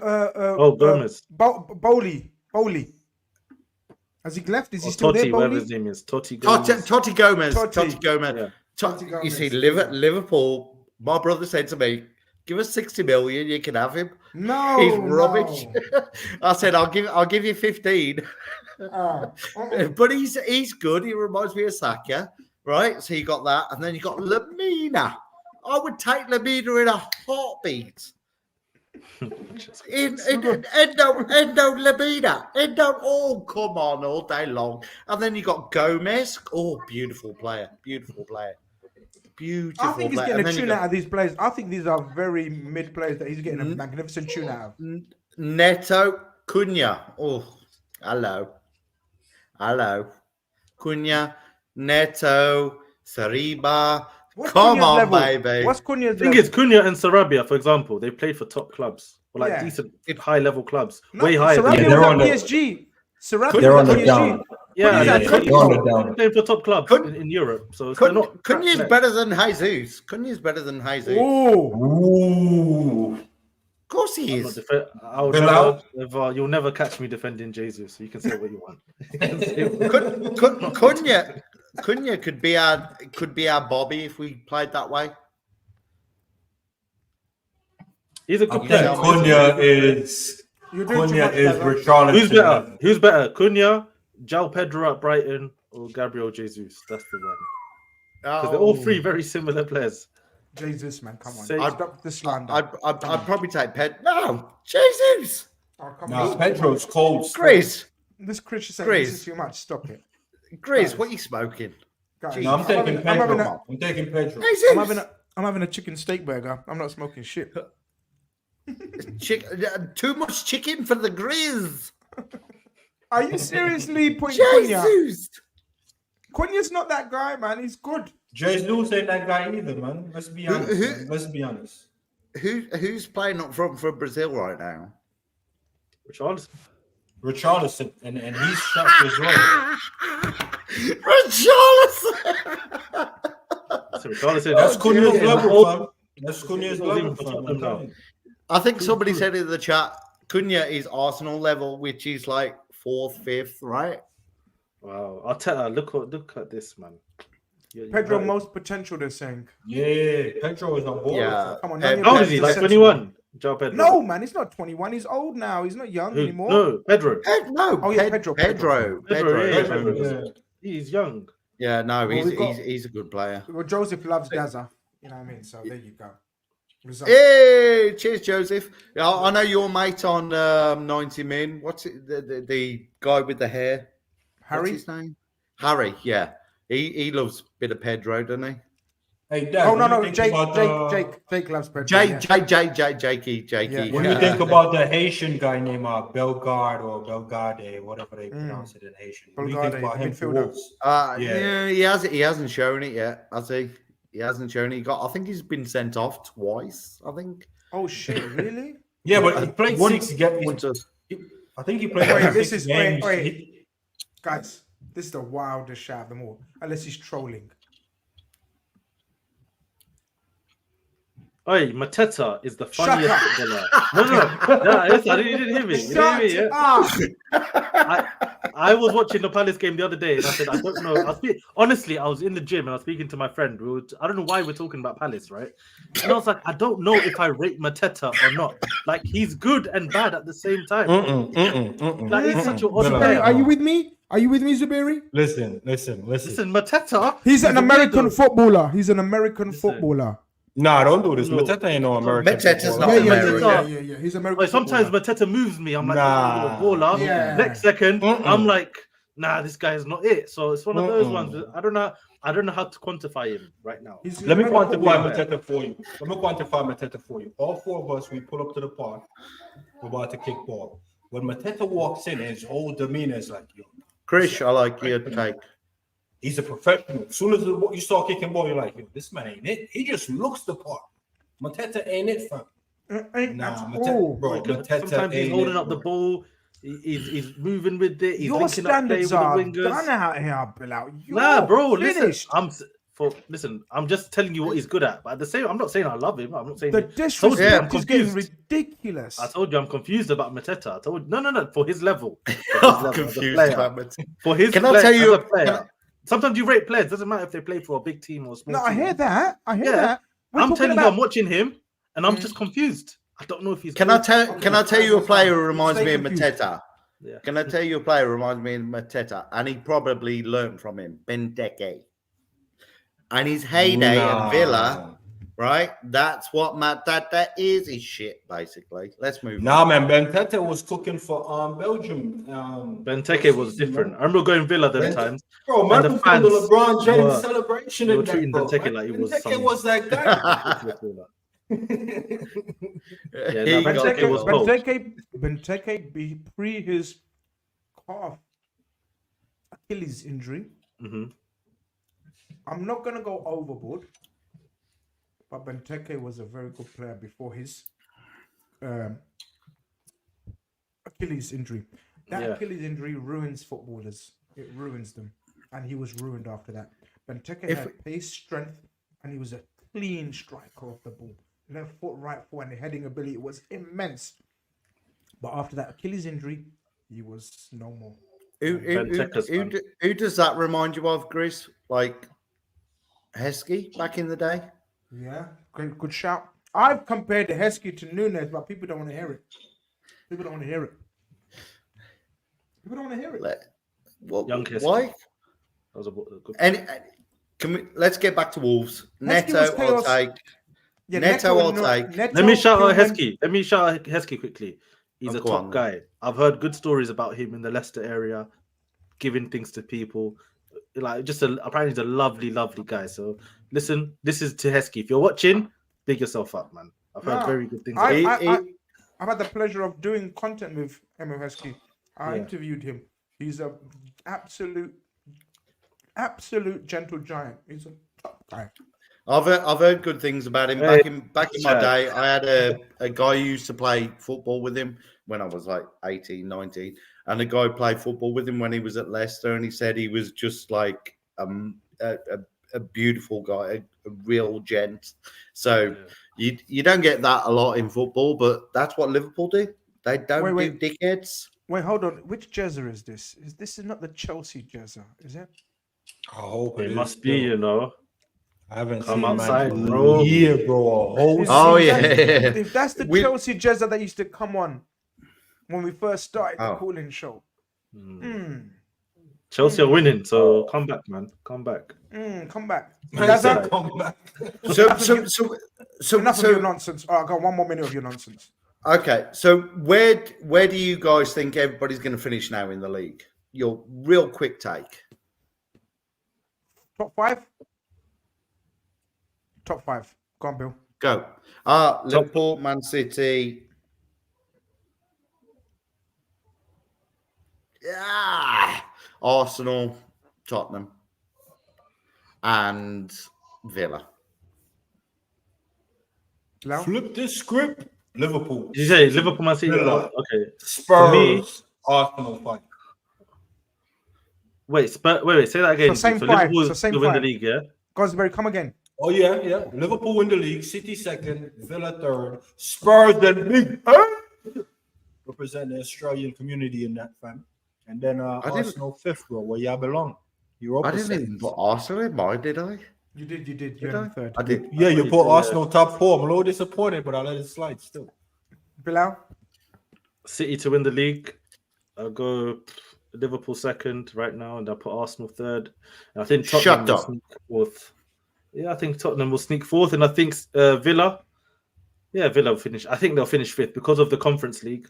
I think they'll end up prioritizing that a little bit more. And the Emery, when he gets business end and the away form, I feel like he'll slip down the league. But Tottenham, the way they're playing and building, I feel like they'll get top 4 this season for sure. They will. And yeah. I That's feel that. like Arsenal, Always a pleasure, mate. Love, speaking Love, to you. respect Top man. to all your families. Take care. All the Love best. you guys. See you soon. Take Big care, up man. that. Let's start whizzing through the calls, man. Man's getting tired out here, man.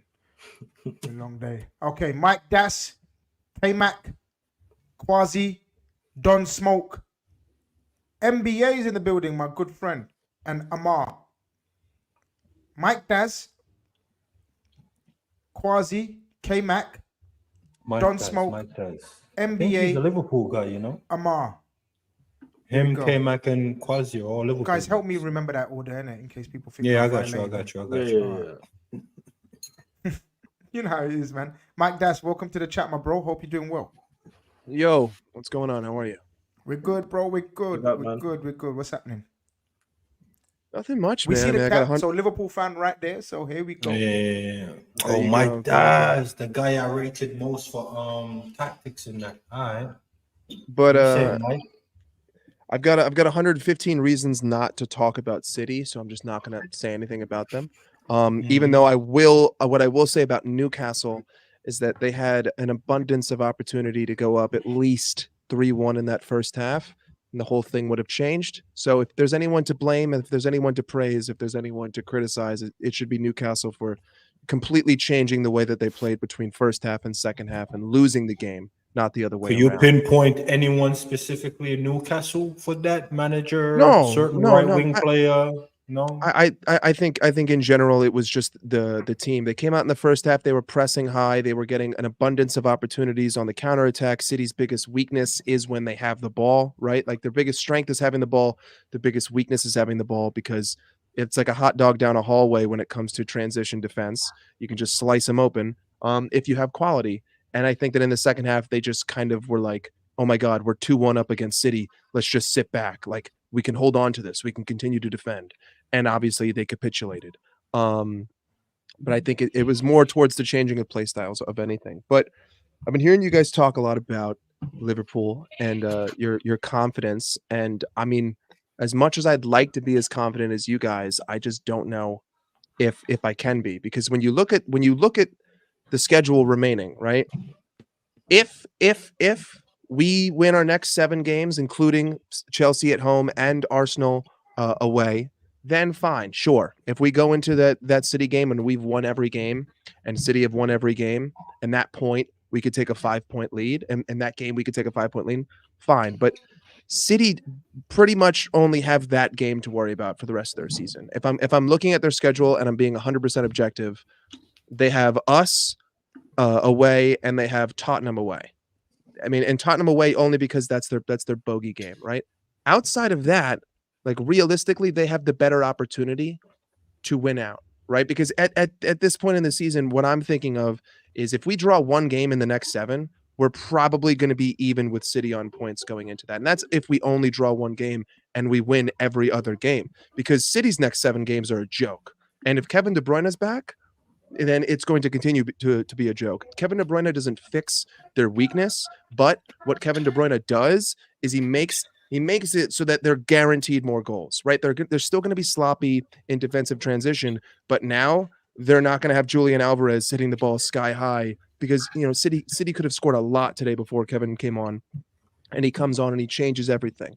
And I think that he's that X factor for them. But and also, just kind of objectively speaking, we have bigger issues than City, right? Like City's biggest problem is defensive transition. Right now, we still haven't figured out the right center mid, because both Gravenberch and Szoboszlai have both looked awful there. I know that a lot of people are giving Gravenberch stick, but Szoboszlai looked just as poor as he did on the right side. And when Gravenberch came on the left side against Arsenal, he looked great. right? So we still haven't figured out right center mid. You want to talk about the depth that we have up top? I mean, in theory, on paper, yeah, sure, but in reality, by numbers, no. Like it's pretty much Mo Salah and Darwin Núñez getting assists, and then other than that, everyone has been just shockingly poor when it comes to actual output. Right? Like if we were just 10% better conversion wise, we probably have 8 more points. We would have beaten Brighton. We would have beaten Arsenal. We would have beaten United, and we would have beaten Luton, right? Which are all games I think that might come back to bite us. But I think that we just have bigger problems than City, and I think that City have a easier schedule. I'm not saying that we can't do it, but I'm just trying to provide like a little bit of a objective analysis over the situation and basically say that, you know, if the rest of the front six outside of Mo Salah decide to actually start scoring, then yeah, sure, I think we can go up against anyone because our defense is fantastic, but we just missed too many opportunities, and we've already dropped too many points based on missing those opportunities, and it might be too late at this point. But then again, I also don't want to be like the bearer and like the negative guy because we have other things to play for. We have other opportunities, but I don't want to blow things out of proportion. You know what I mean? Like I want to stay grounded in this time. Like I want to stay grounded whilst listening to you as well. Yeah.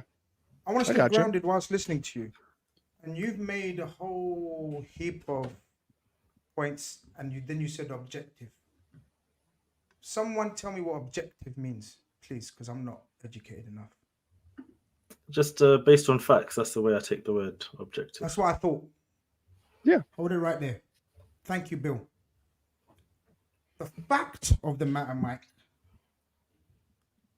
is I'll repeat what I repeat to the other. The fact of the matter is we're 1 defeat in 30. Did we deserve to lose that game? I'm going to ask you again. Against Tottenham? No. Okay, so we don't even look at that as a defeat. We're undefeated in pretty much 31 games in the league. The fact of the matter is, did Man City expect to walk through Wolves at home? Yeah, but they didn't. That's one of those fixtures that you would have said, yeah, they're going to walk through. The fact of the matter is, did they expect to walk through Palace at home? Yeah, I mean, once again, so you see where I'm going. Sure. Let me talk now. Yeah. So you see where I'm going. The facts are different from your perception, your assumption, your gloom and doom. The facts right now, no one knows the future. We know Man City tend to win a lot of games of football. We know Liverpool have, objectively speaking, won a lot of games of football. In fact, not lost. We've just said we've got more points than them. After 20 games now, we're in every competition. They're not. We've progressed. We're on top of every position and competition we've entered. That's the objective nature of where we are right now. Issues, every team has them. Man City have dropped points, and someone remind me in the chat, who else has Man City dropped points against? Spurs, Wolves, Palace. There's a few others. Arsenal. Teams that they would never drop points against. If you're basing it on they're not going to, and we will, I can't fight that. I can't argue with that because you're right. No one knows the future based on issues, based on perceptions, based on problems. I don't think we've got a problem in attack. You do. I think we have collectively the best strike force in Europe. One or two can finish better, and I agree 100% with that. I don't think it's a major issue. I think our depth in midfield is an issue, 100%. I'll take you up on that. I don't think we've sold that right-sided. I think we have. Szoboszlai started off like a house on fire, but the amount of games he's played for a youngster is going to catch up with him. I don't see myself the negativity and doom and gloom that you see with this team and this squad. I'll tell you why. Because of the facts. Not because of what my perception of the squad is. My perception of the issue is, that's different. We can all have our own perceptions. But the facts don't make sense with comparative to what you're saying. The facts don't. That's what I'm going to say. Can I respond to that? Of course you can. Because I would argue that if you were to look at it from the top down, City didn't have the best player in the world. And I know everyone's going to say, well, you face what's in front of you, you have what you have, right? But it doesn't change the fact that it's like looking at a three-headed dragon that's already lost one of its heads. But guess what? That head has grown back. You know what I mean? Like, yeah, sure, maybe back then that was a much different team, but now it's not. And if anything, they're only going to get stronger from here on out. So when they were at their weakest, yeah, they were dropping these points, and we still expected them to win, right? But at the same time, we had games in which we were dropping points that we couldn't afford to drop points to because of the fact that this mighty dragon would continue to come on through. Now, I'm not trying to say doom and gloom. I'm really more just trying to be on the idea of, I think that this is far from over, and I think that we are still, like, it doesn't matter about being 2 points up with however many games are to go. We are still by far the underdog. And like, I get the idea of being happy with where we are. You know, But you don't want to be happy though. You don't want to be happy. Well, You no, wanna be- no. you wanna- I'll tell you why you don't want to be happy. Because that's what you're saying. You're saying I'm here to dampen everyone's spirits, which is fine, no problem. Because No. you don't, no. Let me finish. Sure. I Go ahead. don't think we're going to win the league. I think Man City are still favourites, but not to the extent where you're saying we've got this issue, we haven't done fuck all, they're going to win every game, we're not. That doesn't make sense on what we've seen so far. That's all I'm trying to say. Like, speak on what you've seen. Don't speak on what you think right now, because yeah, we all think Man City. Okay, fine. Haaland has played in those games, by the way. Shall I reel off the names that we've missed as well? I mean, listen, when it Every team's comes, gonna reel off names. yes, 100%. But if you want me to talk about what I've seen is that against Arsenal in the FA Cup, I mean, it was a godsend of the fact that we weren't 4-0 down in the first half. I think that's pretty clear. Against Fulham, listen, in the first half, again, if that team were more clinical, we could have been down 2-0, and then we'd be talking about a draw. If that, I think Burnley, we were convincingly the better team. I think here, let me just go back and pull it up. I think that we've had many problems when it comes to these wins that we're getting. Newcastle, We've been lucky pretty much in the 31 games that we've been unbeaten in. We've been lucky. Pretty much. This is where you're going with this, because you mentioned 7 of the last 8, 9 games. Well, let's just say that luck is a part of the game, right? But at the same time, we haven't been convincing. Do you know what I mean? Like, where we are in the table, in my perspective, is not convincing. Like, I don't think that 45 points with the way that we have done it is convincing. I think that it's just the way it is, and I think that the ball has landed the way that the ball has landed, and other things have happened, right? But it just, to me, it's not convincing enough. Fair and enough. I still think we have too many holes. That's fair enough, and that's why I said that's your all. perception. That's your perception, but that's not objective perception. That's what I'm trying to say. That's why I wanted to bring the word objective. Well, okay, sure. That's a subjective perception. In your opinion, we've been lucky. In your opinion, we're not that great.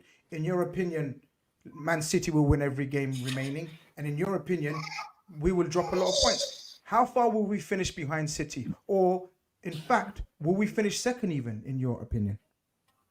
Well, I mean, I don't think that that's even a conversation. I think that, like, it's either Liverpool or it's Manchester City. I think that, like, that's the 1 and 2 no matter what. I guess you could say the only objective thing that I was really trying to say is that City have an easier remaining schedule when you just look at it on paper, look at the strength of teams, look at the record, look at the points. It's an easier road. So, you know, I might have use that word a little bit. How many points will we finish? How many points, in your opinion, will we finish behind City? If listen, I'm not even saying that we're not going to win the league, but if we don't, I think it would probably be one or two games. Mike, you are saying we're not going to win the league, or are you saying we aren't going to win the league? I'm confused now. All I'm trying to say is I think that we have a lot of problems. You don't think we're as good as some people think we are? Exactly. I don't think we're anywhere near as good as some people think. That's some all. people. Because the consensus opinion on pundits and players and media is Liverpool aren't that good. Where are you getting this feeling from? From fan channels, social media, YouTube? Just public combination. How good do you think we are? I think that outside of Liverpool and Manchester City, everyone is a level below. But when it comes to comparing us to Manchester City, I still think that we're a level below them. Even full strength to full strength, I still think that we're a level below them. But also, I think that we're a level above everyone below us. If that kind of makes sense. No, I agree. I don't think we're the finished article. I don't think we're as good as Man City overall. But I don't think we're as bad as you make out. That's just my opinion. It's time to hear the other guy's opinion. Me and Mike have been exchanging our very honest opinions. Hope you appreciate honesty, Mike. I ain't looking to bust your balls or anything like that. It's fine. Openly and frankly. Colonel, you're winning the quad. Mike's far from winning the quad. Listen, every man has their own opinion. Following your opinion, objective and facts. I'm not here to talk on it. If you don't know what that is, I can't save you there. Let me show you, if you're going to do the hypotheticals, what's more realistic. This is a new team with a new midfield that I've rated a 10 out of 10 window. So we've overall the midfield and a bunch of new men in there. You even came in, that was your opening argument. We haven't figured out the right side yet. So what's more likely after 20 games? 20 games, we haven't figured out a part in our team, but we're at the top of the table. Why wouldn't you say after 20 games, it's more likely we get that? Why isn't that the evidence? Saying, because think about it. After 20 games, we're at the top of the table. We're in an all competition. Why not say, after 20 games, we might actually get that right. And when we get that right, we might be a problem for City to worry about. Why not say this is a completely new team that Kwanzaa is trying to break into, and Joey G is having the best season, better than the season where he kept Matip out of the team, and it was him and Virgil neck and neck. Virgil was playing prolific at left back, center back, and right back. So I can give you all these facts, and I'm not going to tell you it's my opinion, but what I will say is it's more likely this team clicks and gels better in the next 18 games than they've done in the past 20. I'll tell you, Szoboszlai started great, dipped down. Who's not to say he comes back and go on a mad one now that he's been here for 20 games? Who's not to say Gravenberch now, after getting a couple minutes here and there, boom, finally finds his feet? Because Gravenberch haven't really been the problem, the wonder kid Gravenberch is known to be. So what I'm trying to say to you is City, they have dipping moment, miss Rodri, some red cards, De Bruyne, all that great stuff. We know what City is, but we know what, bro, I think they lost, 3 and draw 4? We're still conceding less goals, and people are going to tell me we need to fix the defense, and the defense is better than any other defense in the league. People are going to tell me we can't win it with a 6. Yet still we got McAllister playing there game in and game out, and we're actually handling business. The only game we've lost is against Spurs to shambolic referee and VAR decisions. What I'm trying to say to you is, after 20 games with 18 to go, it's more likely we continue to do what we're doing than it is for City to come back and punch the way we know them. I'm not using Newcastle as the marker because De Bruyne came on, scored 1 goal, and impacted the game in a major way. Because I'm going to tell you right now, Elliott has been more impactful off that bench than a lot of these big men that's out here impacting the game. I've seen Martinelli come on and get pocketed by a youngster. You want to talk about Arsenal, could have been 3 or 4 up. Talk about Martinelli coming down the pitch and running past Trent like Trent didn't even exist. And it took a youngster in Bradley, I think it's O'Connor, who came in the midfield and completely flipped the game on his head. Bilal can tell you, he bear witness to that disaster against his team. What I'm trying to say to you is, if you're a Liverpool fan and you're on top of the table and where you are and you have your doubts, I can't fix all your doubts for you, bro. But I'm very confident from the minute the window happened, I'm like, this is a 10 out of 10 season. This is a 10 out of 10 window because we're completely removed the only problem we've ever had in the past 7 years. It's not having a prolific midfield. It was our only problem. Think about the Liverpool team. Once VVD and Alisson drops in it, the weakest part of that team that won everything was the midfield. They call it the Brexit midfield, for crying out loud. They call our midfield the Brexit midfield, and we won everything there was to win. And we've completely took the Brexit out of the equation. And you're telling me we can't go and win stuff, bro, because of what City normally do? Bro, well, I'm not saying we can't. I'm just I'm just providing a different perspective. Michael, you've been brilliant. I'm going to let you have the You've final been say. brilliant. No, I'm just letting you know. no. Hold on. Mike's going to have the final say because he's the guest. He's going to have the final say. Bilal, your outsider's perspective. We've had Mike, has a perception that we ain't all that yet. You know, he and tell me, jump in straight away where you think I've misquoted you. He thinks we've been lucky a lot, and it's a false almost position that we're in. Where he thinks we're cut above the rest, but he just doesn't think we're on City's level. Outside of Liverpool, our Liverpool bubble, me, Zuberi, and Mike, how do you assess Liverpool? You've heard all of us. Where are you at? As we've said, like I do feel like this season, coming into the season, I didn't expect Liverpool to be top of the league at this point of the season. If you asked me a few months ago, no way I would have said Liverpool be here, but they are, and it's shown this season that Jurgen Klopp, what he's managed to do with that midfield, with the attacking potency of the team, with the defensive unit as well of Liverpool, just coming back into the fore again. Liverpool are in that position where expectations can change, and you can say, listen, I want us to win the league. I actually expect us in a way to go all the way with Man City. But I do understand, to be honest, where Mike is coming from as well. Like you look at the fixtures, and I did even look at them right now as well while he was talking. And even I look at the last like 5 games, right? And it's not obviously, and I'm just assuming, let's just assume Liverpool and Man City are 1 or 2 points away from each other, right? Last 5 games of the season. And you look at Liverpool's games, they've got the likes of Tottenham, they've got the likes of Villa, they've got the likes of Wolves. And then you look at City, and they've got Forest, they've got Wolves, they've got Fulham, West Ham, all games where every game now Man City go into, to be honest, for the most part, they're overwhelming favourites. They have that feeling, right? And listen, if you're Mike, I understand where you're coming from. You can't be overly confident with being 2 points in front because you've got Man City behind you. Yes, you can finish second or you can go all the way, but it's one of those ones with City right next to you, right? I understand why you're not going to be so over the moon. And of course, even looking at the schedule, I think that was a good point to look at the fixtures and the fact that Liverpool, most likely, because of the Europa League, because of the FA Cup, and obviously the League Cup, you're expected to probably go all the way in all the other competitions as well. And that's going to add a little bit extra burden to your team, where Man City have shown, right? I know their squad, and even City fans will say their squad maybe isn't the biggest, right? But they've just come back off the back of a treble season. I think a lot of people forget that they've actually had that experience just last season of going all the way. And now Guardiola, you see him, he's even letting the youngsters come into the team to add further to the squad depth without going and even, breaking the bank.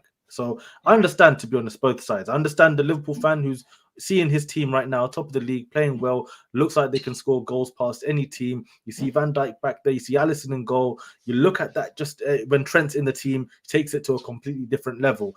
When you're seeing that as a fan, 100%, you can sit there and be like, listen, we can definitely win the league.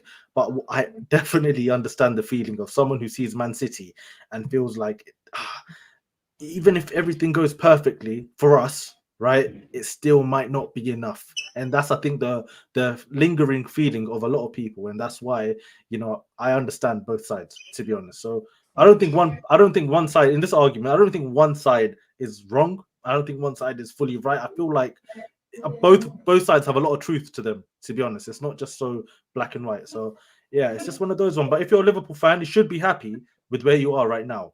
And just take it on board. And if you go, as Grizz always says, now the next 7 games, you go against Chelsea, you go against Arsenal. If you can get results against those teams, now you're in a good position. Because as you said, Man City, we're talking about the scheduling, they do have to go to Anfield. And even if Man City are at their best, they're not going to be favourites in that game when they play Liverpool at Anfield. So let's just see what happens. But right now, I definitely understand both sides of the argument. 100%. Mikey, the floor is yours, bro. Always the last call is yours. Listen, just to kind of reiterate, not trying to be the doom and gloom, anti-villain here, or I'm sorry, anti-hero. Just trying to provide a little bit of perspective on where we are weak, and what we kind of need to improve on going forward. Like, for instance, just to kind of throw it out there, if Darwin Núñez had a 15% conversion rate rather than a 5%, and 15% still isn't even good, he would be on 25 goals and we would have won every single game, and none of us would have any conversations about anything because we would be winning every game 5-3, 5-2. The same goes for Luis Diaz. The same goes for Diogo Jota and Cody Gakpo. You know what I mean? Like, if the output up front was better, I'd be like, you know what? I don't even care. Like, sell the whole midfield because we're scoring 15 goals a game. It doesn't matter. But ultimately, it's not, right? And if hopefully this team's able to prove me wrong, and I'll look like, you know, the doom and gloom idiot because I want to win the league. I want to win everything that we possibly can, but at the same time, I recognize where our faults are, and I recognize what we're up against, and I recognize that yes, we are in a rebuild year. And someone asked in the comments, they were like, "What was my expectations going into the season?" It was definitely not challenging for the league. It was hopefully challenging for the title, and by challenging, I mean hopefully we're within 6 points by like the last 5 games before City goes on a tear, and it's like, you know what, we were in the conversation, but like I've got Champions League back, right? But listen, hopefully we can figure it out over this transfer window. Hopefully we get some more luck. I mean, in reality, we really only have 3 games that worry me: Chelsea, Arsenal, and City. I'm sorry, and then Villa away. So 4 in reality.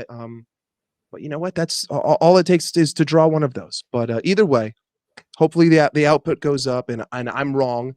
And I look like the negative guy, but I'll be laughing with the Premier League trophy in my hand. So will I really care? Probably not. Probably not. Exactly. Mike, you've been a brilliant. No, Mike, I love that. I love that, man. Yeah. So Love as I that. said, you've got us thinking, you've got us arguing, you've got us debating, and that's the whole point of football shows like these. So big up yourself. Thank you very much. Take care, guys. Take care. Take it, man. Grizz, I got a quick question to ask you. on. I know you've been trying to get me to not bring it up. I listened to Mike. He was really winding me up in the beginning, but as you give him the last talk, I think he finally showed his hand, and his hand was the weapon. He didn't trust the weapon. Did you hear what he said when he didn't trust the 1 in 7 shooting rate? You see what he did there, Bilal? Was it just me? Now people in the chat, I did you clocked. hear Mike He say- realizes it's gonna jam. That's what he know It's 1 not in trustworthy. 17 ain't good enough to go to You're war. used to it, Nah, man.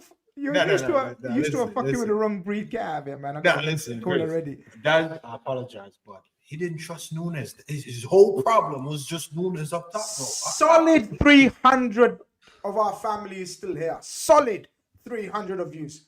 But the likes ain't solidifying. Come on, guys, man. Smash that like button if you haven't. Subscribe if you haven't. I think I was about 50 away from Where you at now? 35K. Please tell I me don't like know. 5 I'm or gonna something. check in a minute, but I think everyone's in subscriber mode. But right, now, cool. Mike got us thinking. I didn't agree with pretty much 60% of his points, but hey, that's football. That's opinions, man.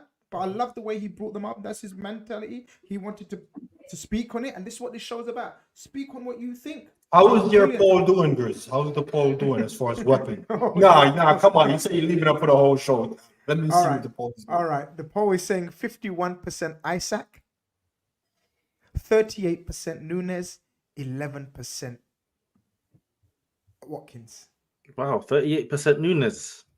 Wow, there's a lot of people that got faith in that weapon. Join the still. Isaac Army, guys. Come on. Okay, That's a listen real to me army very join. carefully. Who we got next? Have you forgotten the order? No, it's K-Mac, Quasi. All right. K-Mac, K-Mac Quasi, and Quasi. somewhere in there. Yeah. So 2 Liverpool fans, give us a Yeah, thumbs yeah, up yeah. if you both want to come in at the same time. Are you okay with that, guys? K-Mac, you're first, so you're cool. K-Mac, are you okay with coming in with Quasi, or you want to come on your own? Okay with Quasi, yeah? All right, we'll bring 2 Liverpool callers at the same time, that we can save some time for the others as well. Both of you are very welcome to the stream. How are you doing? Big up, gents. Big up. Thank you so much. Big up, K-Mac. Big up, K-Mac, Quasi. welcome Hey, as well. K-Mac. Choose your numbers carefully. I'm going to go on mute. The floor is yours, guys. Quasi, can I go first? Please go ahead. Please. Okay, so we are going to win the quad, and I'll tell you why. This was Mike was talking about people like you. No, I'm joking.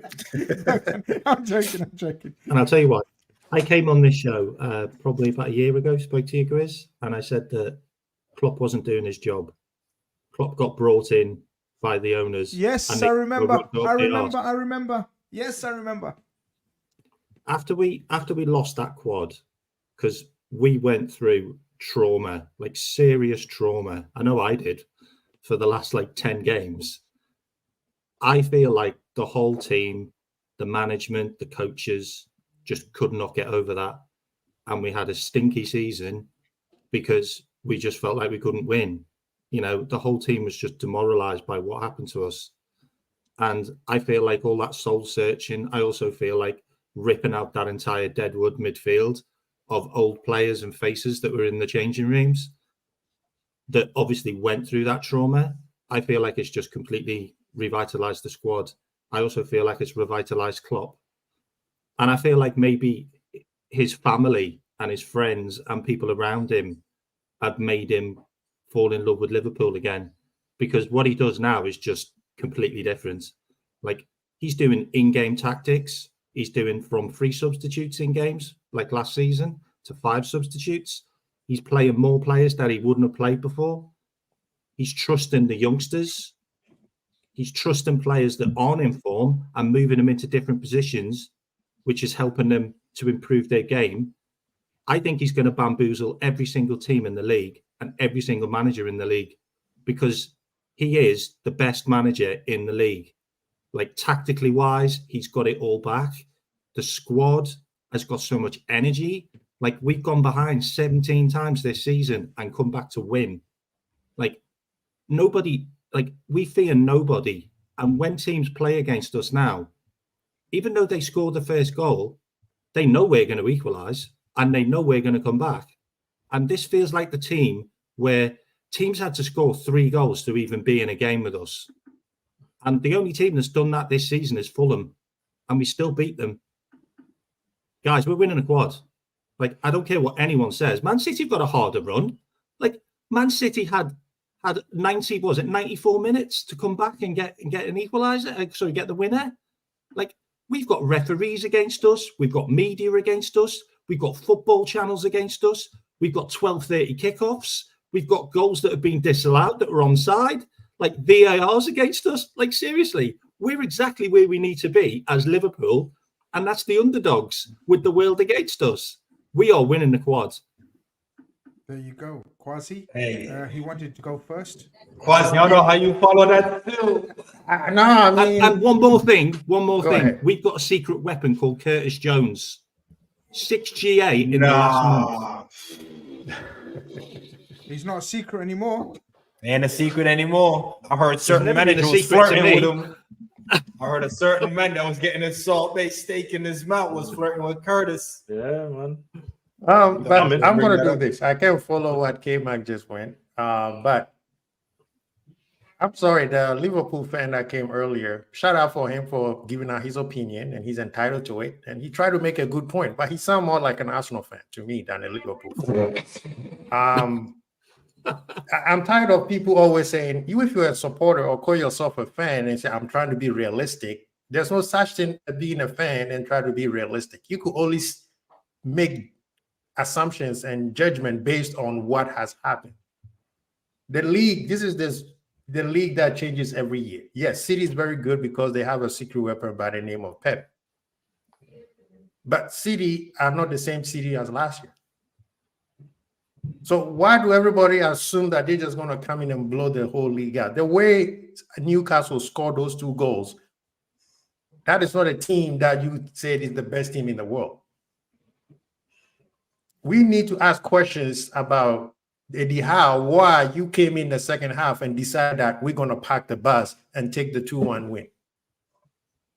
It's not They what didn't, City. though. They didn't. They didn't do nothing, Zuberi. They just sat back and they ran themselves ragged chasing the ball. Yeah, but they had defenders on that they could have swapped out for fresher legs. He didn't make any. Exactly what I'm pointing. The coach, what did you do? How did you score the 2 goals in the first place, and why do you sit back in the last 20 or 30 some minutes and have them come over like that? Yeah, KDB is great. Everybody knows that. But if you give KDB the opportunities to score goals, he's going to do exactly just that. Right? Yes, City has some favorable matches coming in, but if this is the EPL, we know anything can happen. A lot of You people said are, Elanga 1-0, Nottingham Forest. I'm just saying. You see what I'm saying? And Liverpool, everybody's waiting for Liverpool to have their blip because Arsenal has had their blip, City has had their blip, Man U continue to have their blip, Chelsea is a blip for the whole season. Liverpool, let me tell you, Liverpool blip is already here. We have 6 draws, guys. Do the math. 2 times 6 is what? 12. That's 4 losses. We already in our blip, and we are still building as we go. This is a brand new team. This is a 2.0 year one. And if you're a Liverpool fan, your job is to understand what the manager is doing. Is it going to be perfect? No. Is he going to need time to build certain players? Yes, because this is their first year. Player like Gravenberg, they need time to learn. He just showed up, no preseason, and he was thrust into Liverpool's team. And everybody says Liverpool's team is the hardest midfield to deal with. So you have to give him time. The manager himself is still trying to figure out this new crop of players. So coming out and say, well, we know City is going to do this. This propaganda, City just going to get in the front seat. Did you see how stressful Pep was? This is not a manager who thinks that we just going to do it over and over again because he knows who's behind him. His name is Klopp. No. Time out. He knows who's in front of him. What are you doing, Kwasi? We're in front of him. We talking about behind him. I apologize. Did you not see them? No. Did you might not see them celebrate? I apologize. I was not thinking. I haven't had lunch yet. I'm sorry. I haven't had lunch yet. So I have too much oxygen, no blood running through it. He knows the manager who's in front of him. Okay. His name is Jurgen Klopp. Not Arteta. No. And this is why I called the gentleman, and like I say, I respect his opinion because he's entitled to it, and he made some strong point. But this is more of an argument of what Arsenal fans who call themselves realistic fans would do. Because one, you don't have a history of competing in and out like Liverpool has against City. So if this was an Arsenal fan making this point, I'm like, yeah, you're right. Because guess what? You have to build that history to go against a juggernaut like City. Liverpool, we have. People tend to forget that Liverpool, even at our worst season, we could also go 10-12 winning streak. If everything goes perfect, guess what happens? Liverpool win. I know somebody said if everything goes perfect, we still can't win. If everything goes perfect for Liverpool, we win the league by 2 points. Or even 5. Since it's going to be perfect, we beat City, we are 5 points ahead of them. So until the May is here, because Grizz said it, nobody knows the future. City does not have Goodenham to take care of those magic days. KDB coming in. Yes, Haaland is coming in, but Haaland has been struggling. We don't know what kind of form he's bringing in. Kudos today. Not kudos. What's his name? Doku didn't impress me today. No, I'm not going to lie. Kwasi, I'm not trying to be a Debbie Downer or nothing. Pep brought on that Bob guy. I thought it was like some random. I don't know who the guy is. Turned the game off. Grizz, when I turned the game back on, I saw 3-2 Oscar Bob score. I'm like, I don't know who the guy is. Who is this guy? You know them guys on FIFA that don't have a picture. No, yeah, that's what I'm saying. To me, that's Oscar Bob, bro. I'm not gonna sit here. I'm on the we're gonna win a quad camp. I started it at the beginning of the season. K-Mac is my witness. I have Zuberi also. But at the same time, yes, game by game, I'm like, okay, we could have done this better. We could have done this. You adjust it game by game. And what I have decided to do is listen to what the manager is trying to do. Watch what he's trying to do. What are the instructions? So when people say, oh, so Bosala is not playing well, I'm like, which side of the game are you talking about? Which side of the game are you talking about he didn't play well? If it's defensively, he did exactly what the manager said. If it's attacking because you want him to shoot the ball from the center circle to score, bro, you watching a whole different type of game. The thing about it as well is we've got 2 players coming back that no one's talking about. We've got one of the best left backs in the world for the last 5 years, and Andy Robinson, he's coming back, and we've got Thiago coming back. Can you imagine having a fit Thiago for the last few months? I mean, Jesus Christ, they talk about Kevin De Bruyne being their secret weapon. Can you imagine just having to bring Thiago in for the last 20 minutes, play him against Man United. Play him against Man City. Thiago's an absolute monster in short spurts in games. We've got our secret weapon as well. And the thing about it is, we have got a fortress at home, and all our hard games are at home. It's a huge, huge difference because we had a really, really hard start to the season, and we came through it with flying colours. And you're right, our biggest blip is Man United at home and Luton away. That's our biggest blip. And Brighton, because we should have finished that game off. But Brighton away is still a point. It's still a good point. Brighton away, they're a good team. But those 2 games, Man United at home, yeah, we should have battered them. Let's be fair. like most shots any team's ever had against them or something in a game, like 36 shots or something stupid. And obviously the Luton game should have been done and dusted in the first half. Right. But you know, and I also feel like Salah and Endo are probably going to win those cups, and they're probably going to now end you're talking. This is where we split. and they're going to come back on such a high for the last couple of months of the season. Yeah. And you know, if we do this quad, we've got loads of players up for the Ballon d'Or. If the Ballon d'Or isn't as crooked as it usually is, and someone talked about Salah as well. I just want to say one more thing. Someone talked about Salah saying, I think it was you, Bilal, saying that Salah's probably the best player in the world. I don't see anyone apart from Messi having the type of assists and goals that Salah has now in the world. So, you know, is that going to get recognised now? Because, you know, Messi was there because of his goals and his assists kind of were just out of this world. Salah's the same now. Like he's getting the best assist in the league and goals. You know, it's unreal, really, and it's probably going to get better if I'm honest. Like he looks a better player as technical and creative wise now than he ever has. So, and for Egypt, he doesn't play Egypt football the way it used to be in the last AFCON, because he was just a main striker and it was just pumping the ball up to him because it was Carlos Queiro's football. Now he's got runners. Now he doesn't have to do as much work. So I do think we're probably going to get a good Salah back as well. That's what I'm going to say. I'm going to say this. People need to stop. This is a disrespect to the team plus club that we are not a one-man team. So everybody keeps saying, well, Salah is gone, so we're going to struggle. We are not a one-man team. Everybody used to troll us because they call us, you guys are just a system team. What happened to the system team? We just have to plug in and everybody has to do their job. Arsenal had a chance. They did not take it. We play risky football. That's Liverpool. Grizz has been trying to tell you guys, it's 31 games of risky football and you all can still understand what he's trying to say. There's a reason why we played that way, because we got two of the greatest defenders in the game. One is called Alisson, who's the best goalkeeper in the world, and the other one is Virgil. And if those two guys are on point, it doesn't matter what we do. The manager trusts his players. Salah, that everybody say, well, Salah hasn't even started playing well. Salah hasn't even played well. Salah is just doing what Salah does and giving us great GAs. Imagine when he started playing well. What do you think is going to happen for the rest of the season?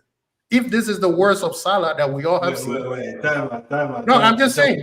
Twinkle told Salah with the tutu doing the little hit dance. No, Salah right now is just chilling, just doing what Salah does. Imagine, like, the best I've seen Salah all season is the second half against Newcastle, where he was burning them left and right, taking everybody on because he wanted to leave in the high to the AFCON. That's the best I've seen Salah. If Salah come back playing like that, we win the league, right? K-Mac, Egypt is not going to win the AFCON. There are some. This is probably the best AFCON is going to happen. Yeah, it's kind of like level. Don't forget Morocco, the World Cup. The World Cup team, they're still there. Ivory Coast is their home turf, so Cote d'Ivoire, they're going to do well. Ghana, my favorite, but they're still, I'm not too optimistic. But Kudus is one of the guys. But Grizz asked a question earlier. The guys you need to watch is Victor Osimhen. Don't forget Sadio Mane is still here. Hakimi is available. Mahrez is still in the build. I believe is still playing. Of course, Kudus. You got Boniface, but I think Boniface got injured, so I don't know how much he's going to do. Cameroon, Eto'o, I'm sorry, you are an embarrassment. Why do you allow Onana not to show up when everybody's showing up? This is the reason why they think this thing is corrupt, because why is everybody's ready and he's showing up when he wants to show up? And this guy just got back. They just brought him back. They kicked him out of the team. And you allow it. That's embarrassing. I'm sorry. Eto'o needs to do better. He's the president of their FA. No one player is bigger than a country or a team. But yeah, this tournament is going to be very balanced. You're not going to have a one team overpowering anybody. But January 18, Ghana versus Egypt. That's the game to watch. But Egypt, Salah is not coming anytime soon because their group, they are the best. Mozambique and the other, Egypt is. They will make it maybe quarterfinals or semis at best. But yes, Liverpool fans, be supportive. Put the positive things into existence. If you are a downer and bad things happen, don't show up and say, well, I told you so. Because what I see is a lot of people wants to be right. So they would say, oh, I'm realistic. So when it happened, they don't get bantered. Oh, yeah, it was Billa. You don't remember? Billa was not one of those Arsenal fans who were jumping left or right because he said Arteta is not good enough. That'd be yes. If you are a supporter, you are a fan, do exactly that. Yes, judge the game by game. If they do well, tell them they do well. Look at the whole result that has happened.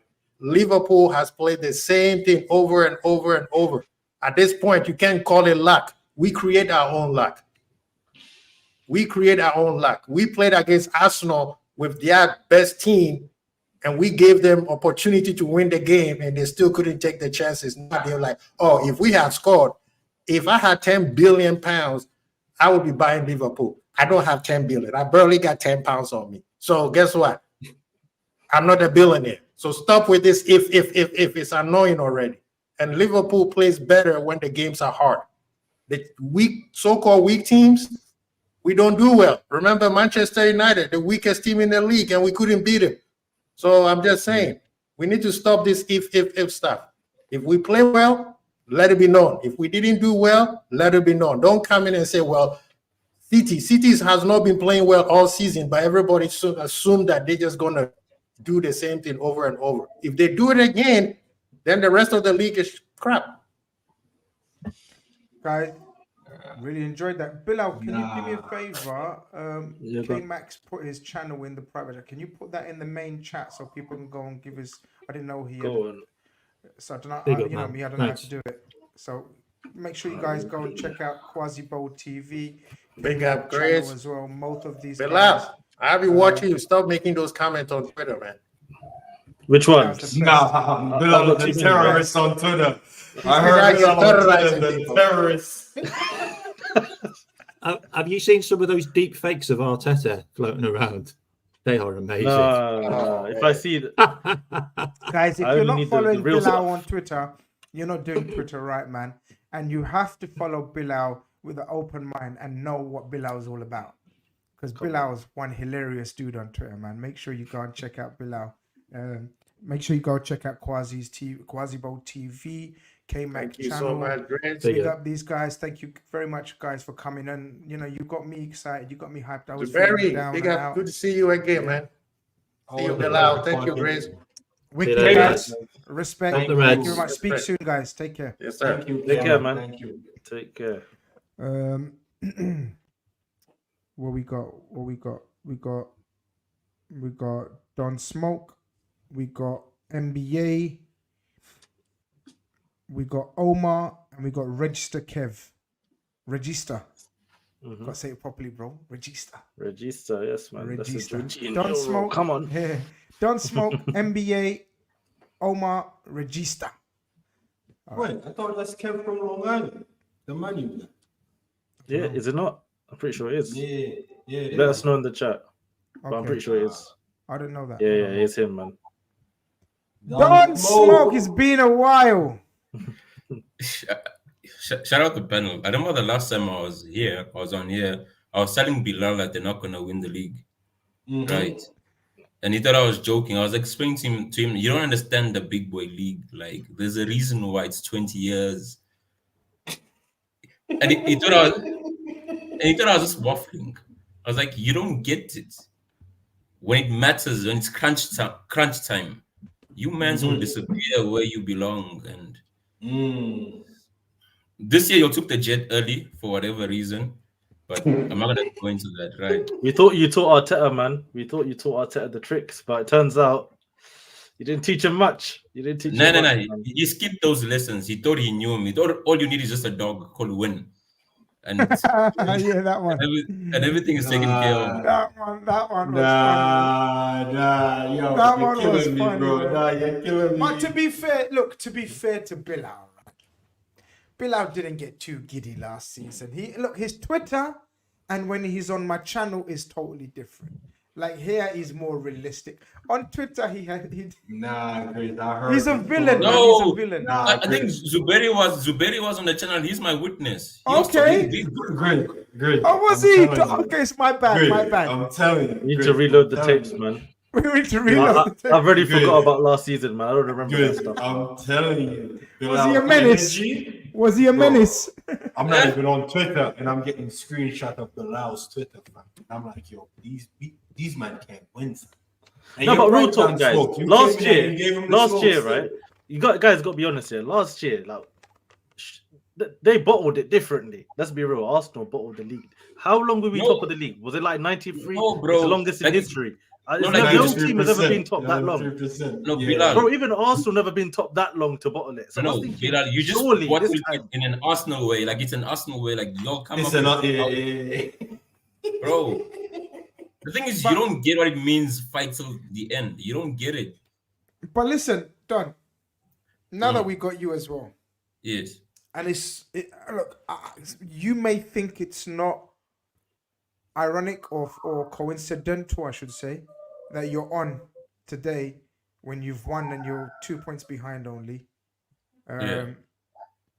But where you at in this season's race? Who do you see as your main threats? And how are you feeling? You've heard some Liverpool fans really pessimistic. Waffling a lot, yes. Saying trying it's to finished. redefine words. What It's fact finished. means. Then you've seen some say it's going to be tight. Then some saying we're going to win the league quad. So there's a variety of opinions and everything. Nope. Where are you at with Man City and how you guys have been this season and so far, and how you're going to end it? The thing is, I think we disappointed but calm, right? The thing is, we normally slow starters, and people always forget that, right? Because most people judge us based on the City you get at the end of the season.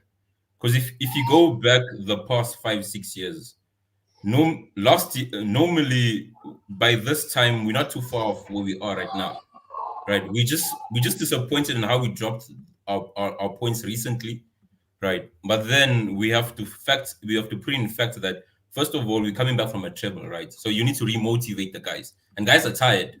And I'm sure you remember when you guys were going for the quad, I remember you guys played almost every game that was possible. That takes a lot of your legs, and these guys ain't kids anymore, right? You understand? So starting the season again, you can't start on a high threshold. And Arsenal learns it. That it's not how you started, that's how you finish. Right. That's how the big boys run marathons. Because the league is a marathon, right? It's 38 leagues, 38 games. So now the thing is, I think the KDB coming back is huge. Because imagine, let me flip the script.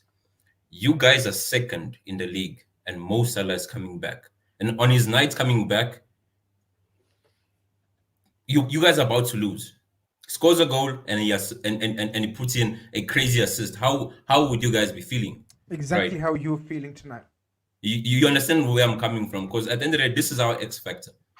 This guy has been in title charges. He knows the pressure, and he's delivered, and he knows what it's about. And we are calm because we've been here before. Can I ask you one question though? Can I ask you one question on KDB though? Yes. All of the Liverpool fans that have a worry or doubt, they always say, "Oh, but what if we get an injury?" KDB after 5 minutes, bro, he was huffing like Henderson when he was hoofing the crosses at the back stick. What if KDB picks up another knock? Are you gonna still have the same fight? That's all I'm asking, because Liverpool fans says we're not gonna win because of an injury. So what if KDB picks up another knock? But this already happened. Remember, he got injured in the Champions League final, right? First game of the season, I think, or second. Pep played him prematurely and he relapsed, right? Mm-hmm. Hence, you see now he's not starting games. Even the last game, he's not starting games. He's coming because at the end of the day, he needs that fitness level, because this was a high intensity game. This wasn't a team packing the bus and then it was an end-to-end game, and that takes a lot out of you. So I think strategically we will work him back slowly into fitness, right? And Yes, but the reason I'm not so disappointed is the 3 games we've lost this season, Rodri didn't play all of them. The last time Rodri lost a game was 50 games ago, was him starting. Right. And the games that we drew, man, that the issue was our defense, right? Because if you notice now, last season we were playing 4 center backs. And that's why we only conceded 33 goals the whole season. Whereby this season, because Stones is injured, we're playing Walker. And if you watch today's game, both goals were Walker's fault. Literally, he let the attacker onto his stronger foot and he shot. So, but now the thing with KDB, we can outscore teams. That's the difference. Because at the end of the day, you just need to score 1 more goal than the opponent. And you guys would know, because most of the games this season, I don't think you guys have been convincing enough. But at the end of the day, you'll have the grittiness to get over the line, and that's the difference between a Liverpool, Man City, and an Arsenal. You know how to win when you're not playing bad, when you're not playing good. Whereby with Arsenal, it's either you play good, get points, or you play bad and you drop points. I think, and regarding the title race now, right? The reason I'm confident is when we talk about facts. I know this will hurt a bit of the Liverpool fans listening, right? The title races which we've gone toe-to-toe with you guys, we won them. The only time you guys won the titles is when you ran away with it. So history backs us, right? And that's when you say fact, that is history. So it's not me coming up and at the end of the day, hope is good, but it's not a strategy. Because at the end of the day, as fans, we all hope, but we can go back to history, and that's Arsenal. Arsenal learned the lesson that at the end of the day, history will catch up with you. And this year, they've gone back to default. So it's, yeah, but I think that doesn't mean it's going to be easy. It doesn't mean it's going to be easy, because we know when I say we go toe-to-toe, it's toe-to-toe till the last game, whereby you're losing and then you must find a way to get a comeback. Like when you guys were waiting for the quad and we won it, it was your league for a few minutes. 98, 99, when Huddersfield was, I think it was Huddersfield or Brighton, when they were 1-0 up, it was your league for a few. So that doesn't mean it's not, there's not going to be nerves, there's not going to be pressure, people won't be throwing things at the screen. No, it's going to be real. It's going to be real. But the thing is, our fan bases and our teams know how to handle this pressure until the last minute of the game. So it's going to be exciting, man. But it's not going to be easy, man. Far from that. Grizz, how you feel about that stuff? The man said the only time we win it was when we run away with it. Any other time they run us down, bro. It's subjective. That's scary still. It's subjective. Yes, you're sure. That's fact. That's fact. But the fact also remains that whilst chasing them down or chasing them or being in a race with them, the fact also remains that we've got 2 of the highest ever points tallies ever. So exactly that suggests, that fact suggests we're capable of getting those highest number points, which Man City might not get this year. Right? Grizz, did you get it? So it's he's right. They not to cut you off. Can I say one thing though, quickly? But that was the greatest Liverpool teams I'm talking about. That front 3 of you guys, for me, that's still the best front 3 in the Premier League history. That's with the Brexit midfield, though. So be modest. Come again? Let's be honest. That was with the Brexit midfield, bro. No. That midfield was effective. Man. No. Listen, Zuberi. That midfield was very effective. They knew. Trolling, man. No. I'm saying that midfield knew get the ball. The thing is, they were very solid. It was hard to break. Very compact. Get the ball, give it to Firmino, and the front 3 will create all the magic. So it's not like that. I agree with you. But this is the positive from a Liverpool fan point of view, that was the greatest Liverpool team, and in my opinion, up against the greatest Premier League team, if not one of the definitely top 3 in the top 3 of all time is going to go down as, right? I agree. But the fact that we're not even close to the finished article, and we've just wholly reinvented quietly our strike force pretty much, apart from Mo, and our whole of our midfield, and pretty much quite a significant couple of in our defense as well. I'm I'm very encouraged. Everything you've said, Don Smoke, everything that you've said, I've pretty much agreed with. I don't think I've agreed with the caller today as much as I've agreed with you. And you're a Man City fan. So there's nothing for me to, like Colonel saying what you think about that. I was nodding away, not being a puppy dog, but I was agreeing. I think what you're saying makes absolute sense and is factual. And he was trying to be subjective in places as well. I get it. And I agree. It's gonna go down to the pretty much last couple of games. Wait, one shout out. Someone mentioned. Now I've said very openly, you will finish your you will win your next 7 games. I've said that about a month ago. Fair enough, yeah. And I said from this period, I forecasted it, starting from who was your before City, your league game before City. We played. Who the hell did we play? Everton recently, no? Everton. Yeah, I think it was Everton. We beat them. Yeah, Everton. 3-1. I said after Everton away, including Newcastle because of the state of Newcastle. But even though they played very well today, I said Man City will win their 7 games now in a row.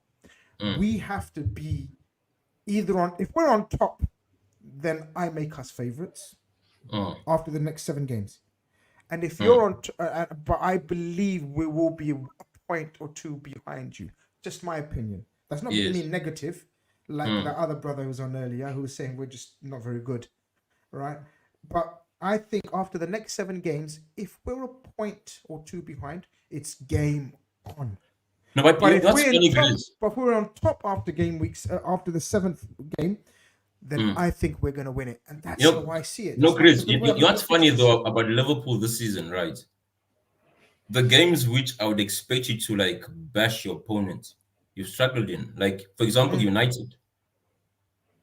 After you turned those lot 7-1 last season, you understand, is that thing of work. And funny enough, we played right? the occasion, not the team. And I hate doing that against United. I hate doing that against United. We played the occasion. And I think the only thing though is I feel as if some players might learn too late, right? Because now that's the difference between with your previous team. Your previous team never does that. You guys know that when you're like due 3 points, you take them no matter how, right? And is that thing of whereby, and even us, we learning this the hard way, right? Whereby this is not the same Liverpool team. We still have the same X factors, but some kids, they still learning on the job. Yeah. And they may cost us. And now the thing is, we were lucky. Most of our hurdles happen when they normally happen. Because every season, Pep takes the first portion to develop a system of how he thinks he's going to play the second part. Right. Now, your whole midfield, right? You have 3 new guys. They've never been in title charges. This is important, right? You saw it with Arsenal. That experience is priceless. You can't buy it.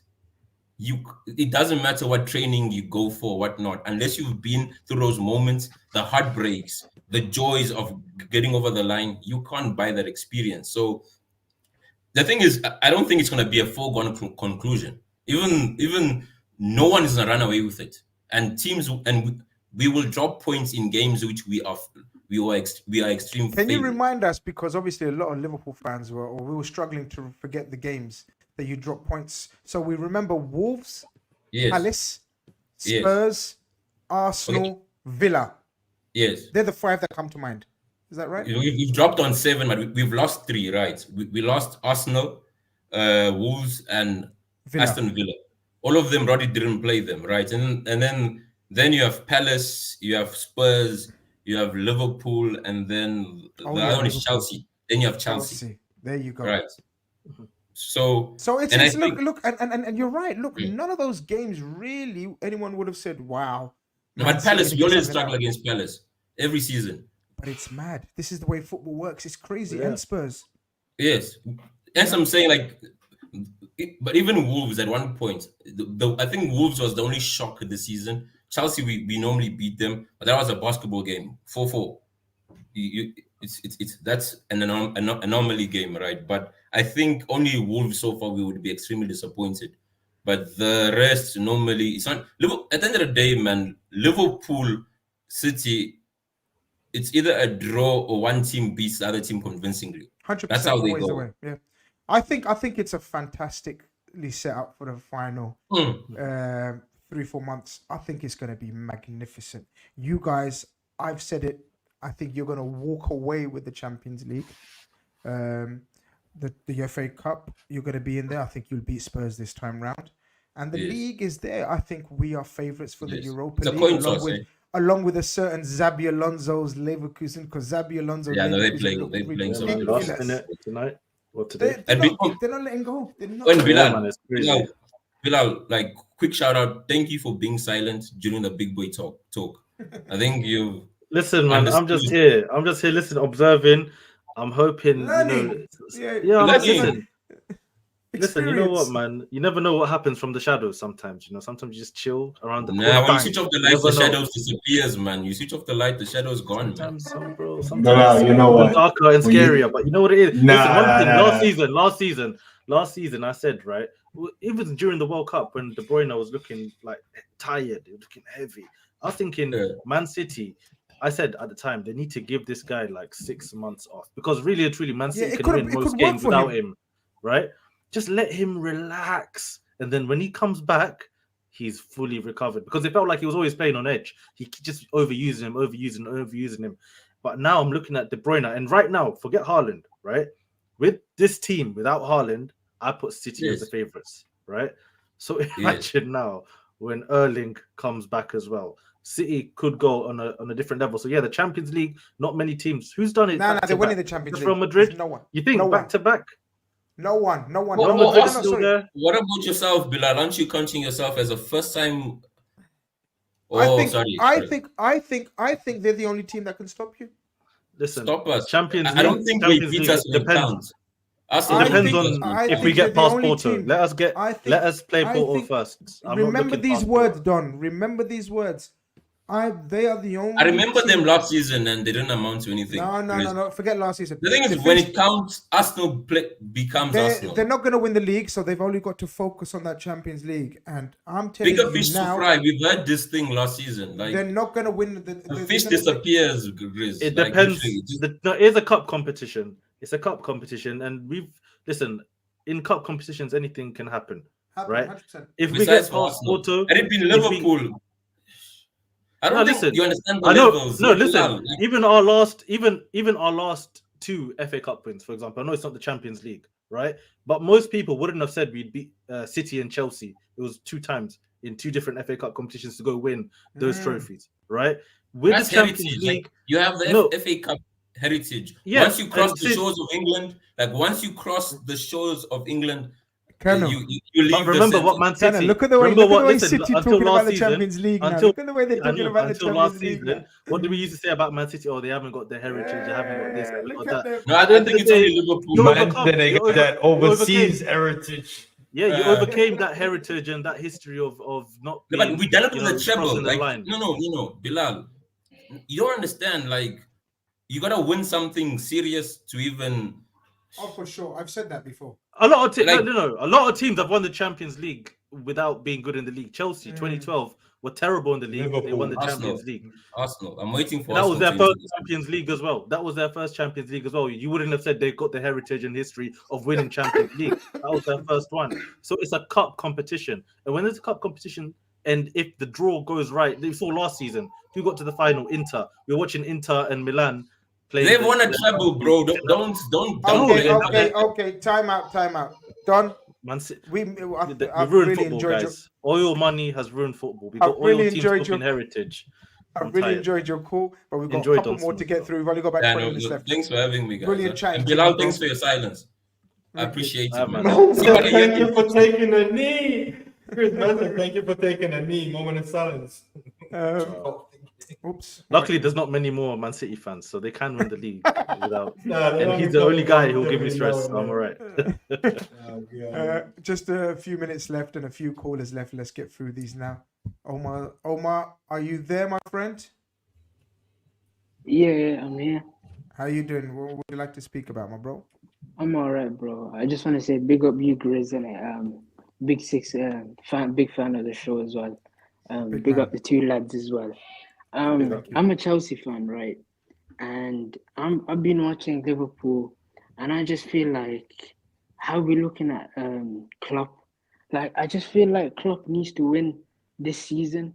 He really does, because you cannot let his Man City do a history right now, because I think everybody would on this panel right here would say that Klopp is like the second best manager. You know what I'm saying? And yeah, last year was you know what I'm saying, was a weird year for Liverpool. But I feel like you have to attack this transfer window, and you have to get the pieces that you're missing. If you don't, I don't know, man. Like Klopp is, I think Klopp has to win this. I feel like Liverpool fans, you, Grizz, like everywhere I look, it's like you're too relaxed to let Man City win this season. I feel like I just don't know, man. Like I don't know No, what I it hear is, you. bro. I hear Like you're you. way too relaxed, bro. You're like Omar. last year was a blip. I get that. You know what I'm saying? Injuries, all of that. You know what I'm saying? You were in the mud and everything. But this season, you're cooking something. You know what I'm saying? Trent is cooking, Salah's cooking, Virgil's cooking. Alisson he's been off there here and there, but he's there. You know what I'm saying? He's world class. But I feel like you have to attack this January window, and you have to get the pieces, man. Otherwise, City is just gonna be it's gonna be their league, bro. And listen, I'm a Chelsea fan. And I would love for these guys to win, but I feel like the history is gonna look at Man City, gonna be like 20, 15 years from now. We're gonna look at them like this is like the best team in history. And I look at their team, bro, and I look at that stadium, and I look at their fans, and I think, how did this dead team become that? You know what I'm saying? How did this? Can't say that, man. What are you saying? Like, bro, like there's no life. There's no life in this. No, I hear that. But In Omar, their fan base. You know what I'm saying? But Omar, I hear you, and you know what? I hear you. I've very much enjoyed your point of view, but you said you're too relaxed. What you want me to do, bro? What you want me to do, little nah, bro? bro. Talk I to feel me. like I feel like Klopp needs to have the pressure on him. Like he's done it against him. Arteta hasn't done it. I believe that. Arteta hasn't done it. You know what I'm saying? He's a newbie. He's you know what I'm saying? He's new on the block here. We get that. But Arteta and Klopp has done it. You know what I'm saying? He's won the Champions League. He's won the FA Cup. He's done it all. You know what I'm saying? He has to go and do it now. Like the pressure's like it's just way too relaxed, man. Way too. Your what you call it? Your owners were willing to put 100 million on Caicedo's head.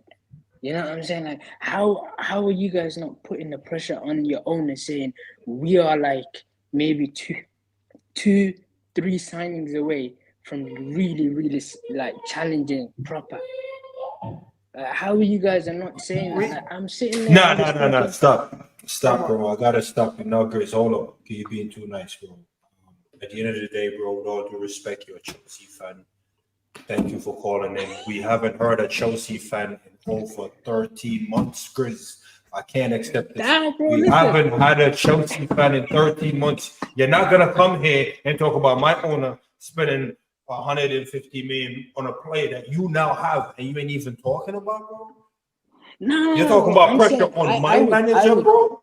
What about your manager, man? Yeah. Listen, we're dead. We're dead in the mud. We're in the mud. Nah, we're in the talk mud. about your We're in the team mud. and then bring it to Liverpool. But I'm talking about the league title here, bro. The league title. Bro, no, don't worry about the league title. I'm talking about. Okay, hold on. Both of you. Has he got a point though? Both of you. No, he doesn't have a point. No, hold on. Let me land. You don't know which angle I'm coming from. So not forget what he said, but what I think he's saying, some of the bits. Man said put pressure on Klopp. Does Klopp need to win one more major? Grizz, I'm a Klopp out guy. People in the chat label me Klopp out guy. You think I'm gonna sit here and let a Chelsea fan write up some Klopp out argument, bro, without talking about dead ass? Listen. I'm not saying Klopp out. I think Klopp is like a top. No, but you're saying saying we should put more pressure on him to win more. Yeah, bro. That's my like line. literally, bro. We whether you like it or not, bro, we've won the same amount of title. Yeah, since like Klopp has been here. You know what I'm saying? Like I feel like 30 years you without a trophy and all of that, you've done it. Yeah, this is a new beginning for Liverpool. You know what I'm saying, bro? You should be You should be going in for Paulina and that. You should be sorting your issues out and literally Bro, going we head don't to head move like with these Chelsea, bro. guys, We fam. don't just buy random Yeah, man, bro. then You you're too bought four relaxed around players your for owners, over bro. 100 mil. Bro, you bought 4 players for over Career 100 mil. mode. And you ain't even in Clubs, the man. Europa It's not the League. same. I feel like Bro, you're this missing is the not point, career bro. mode, I fam. feel like Think about this. I feel like Think you're about what missing I'm the saying. point, fam. No. Think about this, because I don't think you're getting your point. You bought what's this? The Ukrainian Danny for 100 mil. Endo for 105. Caicedo over 100. You brought $1 billion worth of player and you're sitting 8th. And you're gonna come here and talk about pressure on my manager that's at the top of the table and in all the competition. Yeah, you are at the top of the table, but the way I'm hearing is like, oh, Man City is a juggernaut. They are. You know what I'm saying? Fair, Yeah, like because what we they've done just to had a Newcastle is City mad. fan. He was But I just just on feel there. like, yeah, bro. I feel like you are there. You know what I'm saying? You are there. You're just missing 2 signings, and it's No, like don't tell us we're about relaxed. tactics, bro. We don't move like you, We're man, bro. We like, don't move like you, man. then I feel like then it's Man City's trophy then. Like Well, you literally, can feel fam, that way. You're 8 you after are 20 making it like players. you're like what 2 points ahead of City now or something, Grizz. Mm-hmm. Like you're making it look like two points behind them. They've already won it.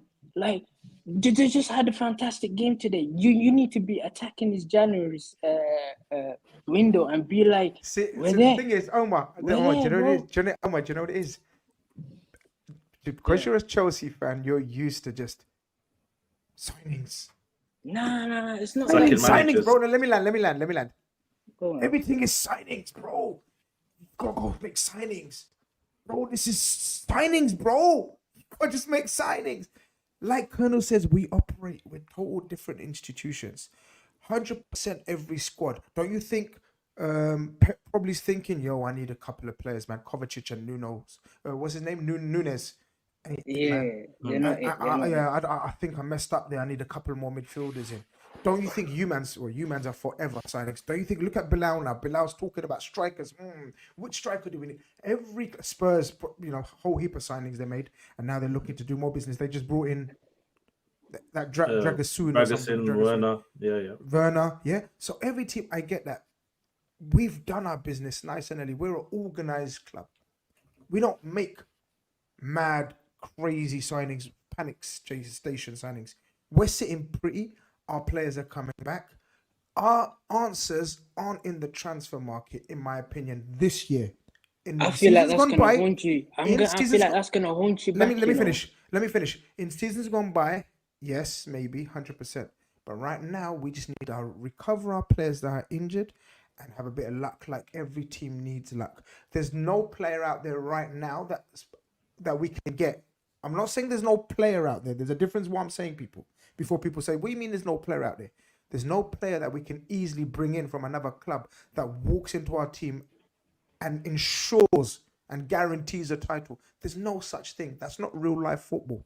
That's not how big boys like Pep and Klopp operate. Every new signing that they buy, unless you're a Haaland or you're a freak, you come in and you work your way back into the team or you work your way into the system.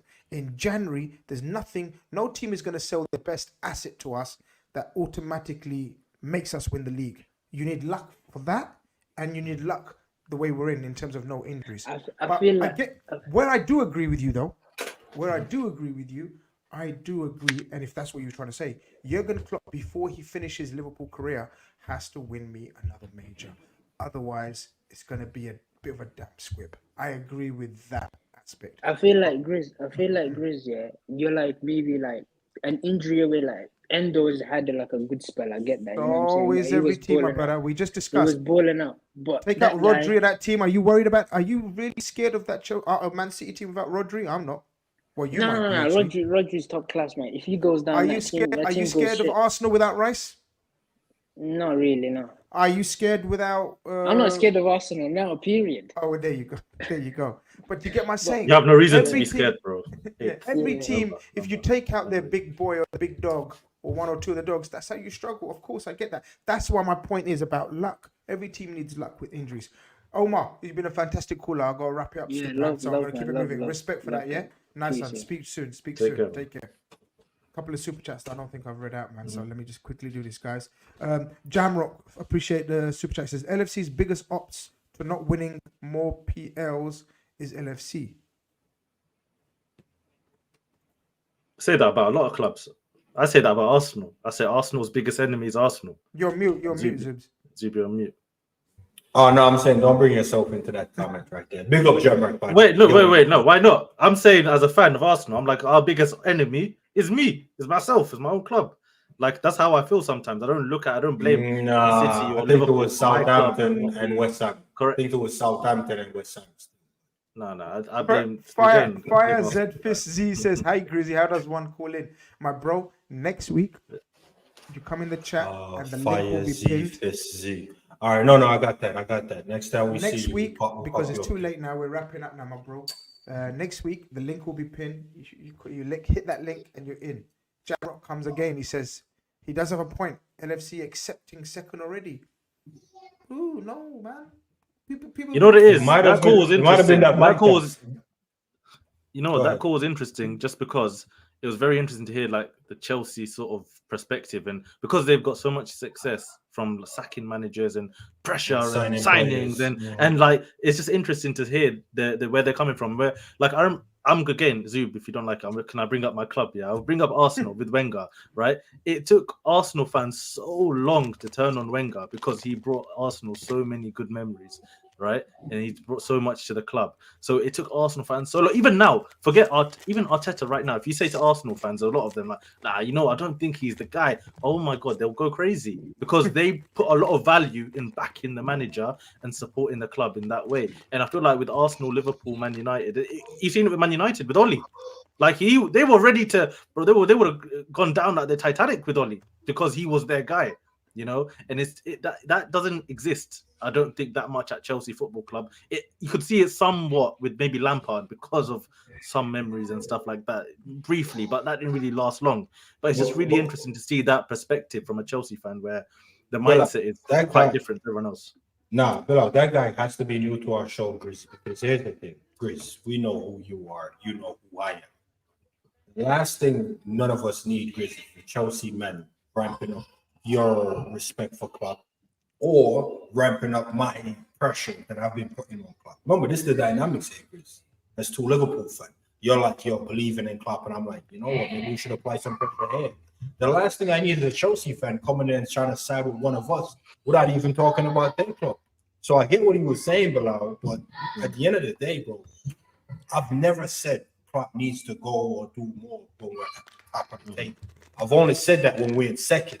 So the fact that we're at the top of the table, the man tell me it's not the time anyway. Comfortable. It's not the time, bro. We said it last week. We said it last week. I gave Klopp like 9 out of 10, 10 out of 10, like the way he's managed the team. So why would you try to put pressure on that man when you think he's doing a good job right now? Doesn't make any sense. It's a Chelsea mentality, innit? Remember? You see what I'm saying? It's not the time for this, man. Get out. Need that energy for Poch though, because Poch ain't right now. Yo, man, look at the time. We got last call. I think it's Regista Kev, bro. Regista Kev is in the building. How you doing, my brother? What's up, guys? What's up? Can you guys hear me? We can hear you, man. It's been a while. Hey, you've been hiding. Nah, I haven't been hiding. I've been at work, and then Grizz has been slacking with the call-ins. He just started them up again, so you can't blame me. Ooh, the accountability is strong. Nah, come on. Yeah, you still remember that 7-0 beating we took, and I waited a week because you guys didn't do the call-in show that day. I waited a week, and I came on after to hold the smoke. So you can't say I'm hiding. Okay. I just passed by to say what's up. It's been a while, like I said. So, and I know you've had a long call, so I just want to pass by and say hello. How's everyone doing? We're glad. We're always glad to hear from Man United fans, especially when they're absolutely in the mud finished. I've seen there haven't been as much callers for United fans. They've gone missing. You're the only one, man. You're right. You're like Jon Snow right now. You're rising up, defending the North. That's you right now, bro. Bilal, we used to have so many random United fans just pop up. Hi, Grizz. Just smiling in my face like that just in the stream. All stream just telling me about how they're on top now. We're finished. Jurgen Klopp's. What was the thing that you were saying? It was best defensive record, better midfield. Best centre-back partnership. Centre-back partnership, all that energy. But to be fair, Kevin was never really on that train. he was always kind of level-headed, and he would put the subtle jabs in. But Kevin, the only question I have for you, bro, you hear how I feel about Chelsea. Oh, you got a question for Kevin? Okay, no, yeah, because Grizz, you know me, only one team I hate in the Prem, and it should be United, but unfortunately, it's Chelsea. No, I hate Chelsea, bro. I can't stand Chelsea. Yeah. I mean, you hate, yeah. Bro, I can't stand. You might actually hate Chelsea. It's mad how you man hate Chelsea. You hate Chelsea more than me. Hate. Bro, I don't really have feelings towards Chelsea at all. I'm gonna fight Chelsea, bro. Grizz. Yeah. All right, Grizz. Let's go now. Let's go. All right, Grizz. Let's go. Maybe the Gerrard thing back in the day. Maybe that's what it is. Calm down. Anyway, Kevin, Chelsea's ahead of you, bro. And these men finished 10th last season, and they ain't great. I don't rate Poch, and I don't rate Chelsea, and they're both. I just want to know how are you dealing with that. I don't know if you yeah, but surely you don't rate us either. So we're about in the same place. Tomorrow we got a game. We got our game in hand tomorrow, so we might go back above. Can you please rise? Is that really an accomplishment? Please rise for me. I think they might do something tomorrow. Yeah, I think they might do something. I actually think we will too. Go on. No, go for it.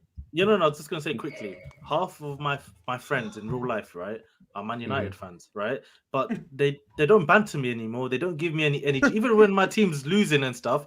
They just they can't be bothered. They've given up on football. But we're deflated, man. So I've never seen this before in my life. This is honestly the first time in my life that United fans, when I speak to them, my friends, they just can't be bothered. They can't be bothered with football. And it's one of those ones. I need know what it is? Turn up, man. Come on. We're just so in the mud that what's the point? Like, if you have any sort of self-reflection, the only team I think we could banter is Chelsea. And I get it, they're above us, but that don't mean anything. They're the only team. I don't know anymore. Nah. Trust me, give it a few weeks and they'll be back to normal. They needed a penalty again today that one of the softest, which everyone called out Bruno for last week, and they had the same exact thing today. And that's how they won. So no, I'm not really stressing on Chelsea, and like I said, Chelsea's the last thing to stress about. I was with you a few weeks ago. If you don't beat Spurs tomorrow, they stay. How many are they? 1 point ahead of you? Who, Chelsea? No, Chelsea. Chelsea. I think they're. Yeah, I think Chelsea is 1 point. They're level on points right now. Chelsea and Man United. Oh no, we're level. We're level. That's what it is. Yeah. This is gross. Here's the thing: if Tottenham beats you guys, Tottenham go above Arsenal. Oh, that as well. Yeah. No one. Ten Hag. I don't even want to see that for one day, man. I don't even want to see it for a few, because we don't play until next week, so I don't even want to see that for even if Come on, man, the good thing about tomorrow's game is that we're so bad that anything can happen. Because that is Jezza. Sorry, Kev. Sorry. My bad. Sorry. That is Jezza in the chat. Chelsea might be dead, but Liverpool can't seem to be us. Talk soon. That is Jezza. He's silent but violent. He don't want to come on the show anymore. He used to be calling up saying, "Hi, Chelsea, this, we're going to do this." When I used to cuss out their owners, when I used to cuss out their model, when I said this is all going to come tumbling down, nobody wanted to listen to me. Yo, man, sometimes cheap, you know. Yeah, I know. Sometimes listen to me always. That's what I'm going to say, Jezza. Sometimes listen to me always. Sorry, Kev. No more interruptions. You're good. No, you're good. Don't worry about it. No, I was just saying, I think we'll get something tomorrow. But it could honestly, what's going to be good about tomorrow's game for the neutral is that this game could go any way. We could lose, we could draw, or we could win. And that goes for both teams. But the reason I think we'll get something is Spurs are missing so many of their key players. And on top of that, the only teams we seem to have the most fun against is teams that play the high line. Yeah. Now, the good thing about Ange is that's what he's going to do. All game, doesn't matter, that high line. And the only difference is that I think like the likes of Aston Villa and Chelsea is I think Spurs press more, and that's something that we can't handle very well. So that's why I see that game very iffy, but I think the reason we'll get something is because of the missing players they have. They have so many key players missing that they're going to try to play this expansive high pressing game with players that aren't really that great or good. So I think we'll find joy, especially being at home. I think we'll find a little bit of joy in the open spaces that they give us. Are they still playing with 4 fullbacks? Because I remember they was playing a couple of their games with 4 fullbacks, which was I think they will, because I think from what I saw, Romero and Van de Ven are still out. the new guy Dragusin, I don't know if he'll start. I don't know if it's too soon. I know he can play. I just don't know if Ange will choose to start him like that quick. So I think they'll probably will have those 4 fullbacks again, and then on the midfield, obviously they don't have Madison. I think Sar's at the AFCON. Son is at the looking Asian at those teams. Looking at those teams, I Predicted definitely lineup, see yeah. Man United winning tomorrow. Honestly, I'm not joking.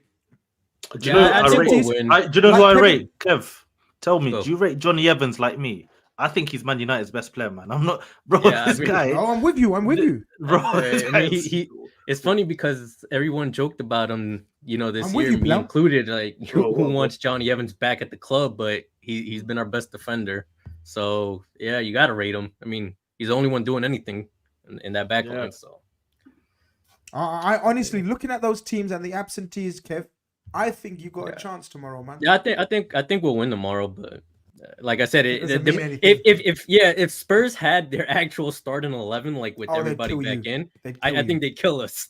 I think they absolutely destroy us. But It's about the first tomorrow, goal. I think we got a chance. If Tomorrow. Basuma, Sarr, Son, Van der Ven, Romero, I heard even all of these Klu's a men are there. doubt. I don't think he's officially out, but I heard he's a doubt. So Okay. even You're if he's looking- missing you're looking too, at like, two- we're looking at a. You're looking Yeah. at 2-3-0 easy. Well, not maybe not. I don't know nil, about but- easy. I don't know about easy. We don't make any team easy. So Oh, I don't know about that. I Gone don't up know. to right wing, you I'm liking were it. asking the previous caller if he was scared without them. I'm scared of Luton with or without their defense, their midfield or anything. So Oh man. Listen, I know most Liverpool fans, or if not all Liverpool fans, hate United and never backs United. But I'm gonna be honest, bro. I need you, man, to win because I need Rashford to get a goal and assist, so that way he can get back to you guys' head and his head that he's back and he's not back. I need Ten Hag to still be there. Equivalences. Yeah, See, but the Ten one thing I Hag's don't goals- want, there's Those one thing I goals. don't want. I don't want that Hoyland guy getting a brace because Grizz, he looked like the type of player. Once he start eating, he might just eat. Can I say something? Don't want that. Can I say something? I rate him. Raw, hot, shock, horror. I we rate talked him. about this at the Hoyland. beginning of the season. Mm. Yeah, me and Grizz. I remember. I think it was on a I call. don't- he's just in the wrong club, in Yeah. the wrong team, in the Man, wrong no, it's too setup. early. I think it's too early for Yeah. him to just go straight to United. They should have just stayed in Italy for a He little still bit has a lot longer. of stuff to work on, 100%. but I think he shows good little 100%. flashes. But He's not ready for you, and you're not ready for him. It's not a match. It's Absolutely. not a match. yeah, I think Couple of years the more time. plan was to have him as our backup striker and learn off someone, but we don't do anything right here. So Nah, you don't do. You ain't got. I mean, no now way. he's our main loan him. striker, so now he's taking the heat that a main striker should be getting. What's your plan, man? What's gonna happen? Loan now? him to Palace, man. Loan him to Palace next season. Hey, why are Take you not Mateta's Kev? spot. Yo, Kev, question. Why are you Man United? I'm seeing them selling all the youngsters. This Alvaro, what's his name? Fernandez or something. Hannibal's looks like he might go to Sevilla. What's the Yeah, on plan? loan, I yeah. don't know. What do you think the plan is? Because I thought the young can I players add would to start that? getting chances, man. Can Go I for add it. to that Bilal point as well, just to finish up with, because we've got Omar left. Sahel, I see you just enter the chat as well. My guy, we're finishing now, guys. No more callers, please. We respect and appreciate that we're too late today. Kev, Bilal's point, and also owners coming in. Is Ten Hag going to be replaced in the summer? yeah, I think he will. And in terms of the plan, I don't know right now. Especially, I don't think any United fan knows right now. That's the big issue. In terms of the owners, I think what they're gonna do is I think they're gonna give him a little bit of time, and I think Ten Hag's just gonna end up getting himself sacked himself. I think from what I hear, the plan is to start changing the background a little bit right now. In the meantime, and then summer, I don't think Ten Hag will be here. So, like I said, I think he'll just get himself sacked. The good thing on the Alvaro Fernandez, I don't know if it was Ineos and Ratcliffe, but I think they already stopped that sale from going through. And I think it might be like a loan now or something like that, at least.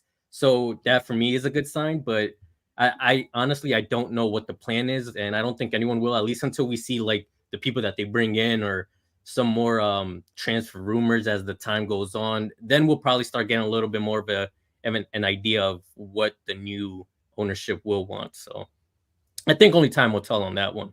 Right now, it's just all on the open. We don't know if they're going to want to bring in youngsters, keep youngsters. I don't know if they're going to want to bring in superstars. Right now, I think it's just fix everything in the background for a bit, do the best you can, let everything pan out as it goes. Hopefully, try and get a couple wins here and there and just stay afloat. And then hopefully for the summer, we can at least have like a strategy and an idea and a plan in mind on how we're going to start progressing forward from next season on.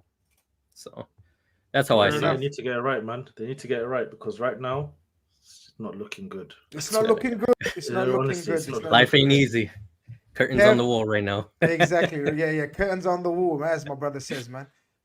But big up, Kev, man. Always a pleasure speaking to you, man. Nice one, man. Of I wish course, all of Man course. United fans were nice as you, man. You know what I mean? I wouldn't hate your club as much, but it is what it is. Take care. Yeah, man, I hear you. just win Take care, tomorrow, guys. Thank you. We'll try. We'll try. All right. So last call of the day, and this guy's a personal friend of mine. So let's pick up NBA. NBA, are you there, my bro? What's going on? Are you there, Bilal? Hello. I can't hear you, Kuze. No, I can't hear you. Bilal, we can't hear you. Nah, nothing go on in, bro. Nothing go on in. Yeah, I think I'm trying to do something. I ain't hearing nothing still. I thought you were talking about Bilal right here. I'm like, yo, what's going on, man? Nah, that's another Bilal as well. Duplicate. But, yeah, I think he's lost his connection. But yo, wrap up time. Great. Let me ask you a question, though. Be honest. And, Don't Bilal, ask me you deep. can Don't shut ask up. me deep questions. No. It's not a deep No question. deep. It's not a deep question, bro. It's a calling show. It's too late to Relax, man. Nah, relax. It's a calling show. You've heard Liverpool fans come in and they've expressed different point of views as to some of the worries or some of the doubts. Did any of it change you one bit? Because he was about to be the first. How about you come on the show, mate, and say that to my face? Exactly. Yeah? Stop. Yeah, exactly. Come on, Stop. turn your camera on, mate. Yeah. Stop giving it the big bollocks in the chat. Yeah. Why don't you come up on the chat? Yeah. He kills me. Sorry. No, I was just saying, did any of them, because like I said, we seen the K-Man comment, he's in the army as well, saying, yo, the what? And then we've had other men coming in and saying, yo, Grizz, shaky said. From where you started the calling, did any of them sway you one side or the other? No. Okay, so you just did what you are. Who, me? Nah, bro. I'm just glad that the little kids on the army came back. No, you're recruiting nice. Yeah. I'm just saying. No, you're there. It's not You're a there. competition. Bilal, you're there. Bilal, you there? Hello? Yes, Yeah, now we can yeah. hear you. What are you saying, bro? What are you saying? Boys, I can't hear you. I think you lot can hear me, but I can't hear you. Yeah, we can hear you. We can hear you, so just talk and then we'll try to fix it. If you can see us, talk. Let me text you. Talk, make your point, because we're going to wrap up now, man. I can't hear you guys at all, man. I don't know what's going on. All right, you talk.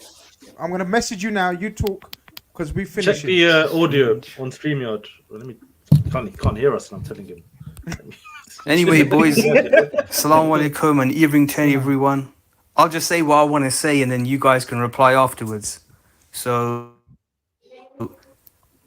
first of all, hope everyone's well. Big up the panel, big up the chat. Grizz, Bilal, Zuberi, hope you're well. Now, boys, I'm going to try to keep it humble, but I'm going to come up with a bit of smoke. And I know mans ain't ready for this. So I'm going to give you a 7-point dossier on why I think Liverpool are going to win it all. The Europa League, the FA Cup, the League Cup, all of it. So you mans better get ready for this. First of all, Klopp is the equaliser. Last season's loss of form, drop in performances somewhat forced his hand. He started to trust Linders more. He started to trust his coaching staff more as well. During that 2-2 game with Arsenal, Trent became inverted. Since then, we've lost one game only. And since then, he's trusted his squad more, he's trusted his players more, the 5 substitutions has helped as well, and it's all worked in his favour. So that's the first point. He's trusting his squad, he's trusting his coaching staff more, and you see his in-game management has been phenomenal this season. Number 2, we've got the best defensive record in the Premier League. Virgil van Dijk is back. All those doubters, All those people who are saying that he ain't never going to reach them levels again, come talk to me now. Since his ACL, this is the best version of Virgil we've seen. Kanate, just hitting form. Joey Gomez, Joey G, oh my days, people talk to me. The guy's been phenomenal. And Trent has raised his level to another degree. A couple of weeks ago, I said to my brother Grizz, I think he's the most influential footballer in terms of his team in the whole world. And we're doing this without who? Robertson and Tsimikas, without a recognised left back. Number 3, we're learning on the job. Remember that bedding in period in 2021, 2022, when we were learning to live life without Gini Wijnaldum? You remember that guy? Big up, Gini. We're doing that right now. With a brand new midfield, we're bedding in and we're learning on the job. We're still trying to find a way to play. And boys, we're first without a recognised defensive midfielder. Shout out to my man Endo, the Scout Samurai. Hope he does well in the Asia Cup. The guy's come in, taken over from McAllister. He's done well. Them two people were laughing at. They were saying, oh, one's not a recognised CDM and the other you've paid 16, 17 million for. Well, who's laughing now? Fabinho took 6 months to settle in when he came in. And we were all crying for him why he didn't start in that 2-1 City game when it didn't go over the line when City pipped us. These guys have had no bedding in period. Number 4, we got the most versatile attack in club football. No one in Europe, or the world for that matter, has this strength and depth in attack. Every single attacker offers something different. And you know what the crazy thing is? They're not even firing yet. Nunes hasn't even found his finishing boots. Gakpo fell off a bit. Jota being injured. Diaz, it's unfortunate what happened with his parents. The injuries he's gone through. We're first, and our attack isn't even firing, yet we got the most versatile attack in the whole world. Number 5, history, our club, the belief, the fans, momentum is building. Yeah, we haven't had as much control in games like we would like, but look at all the aforementioned. And of course, Anfield.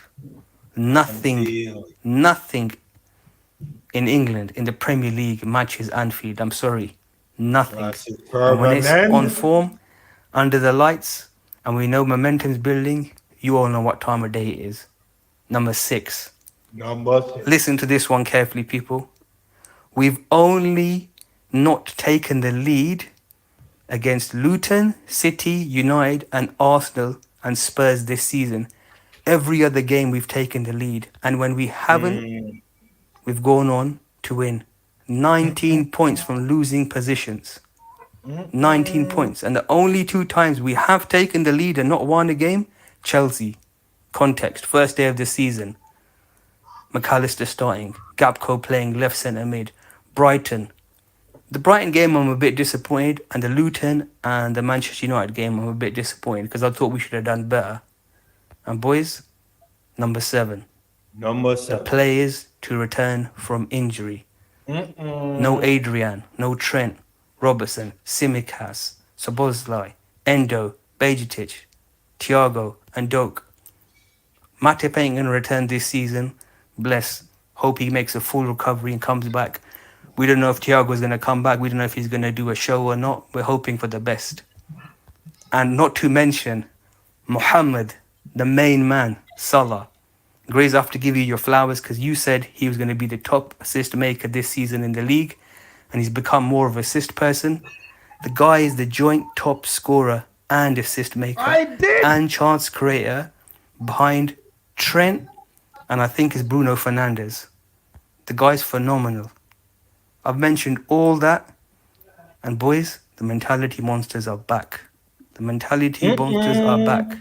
Like Grizz says, sometimes listen to me always, never a doubter, always a believer. And boys, it's free Palestine, Syria, Yemen, and Hijaz always. Big up. I'm going to give you lot a opportunity to say something because I can't hear you all, but I hope you appreciate my time. Big up, y'all. Brother, we had to end on that. That wasn't planned. Listen, Bilal, take notes. That was all I'm gonna God's say. plan. That was God's plan. We didn't plan Off that. the dome. Off the dome. Off the man. dome. Off the man. dome. Man came with a 7-point plan. 7 reasons why we're gonna win the This did league. absolutely everything. Brother, he spoke. Spoke to my You know soul. what? You know what? Now I have to be this guy. I asked a question before the man came in. I have to ask the question again. Grizz, was there any corner that swayed you? Either way, because I have to ask the question again because I didn't expect that.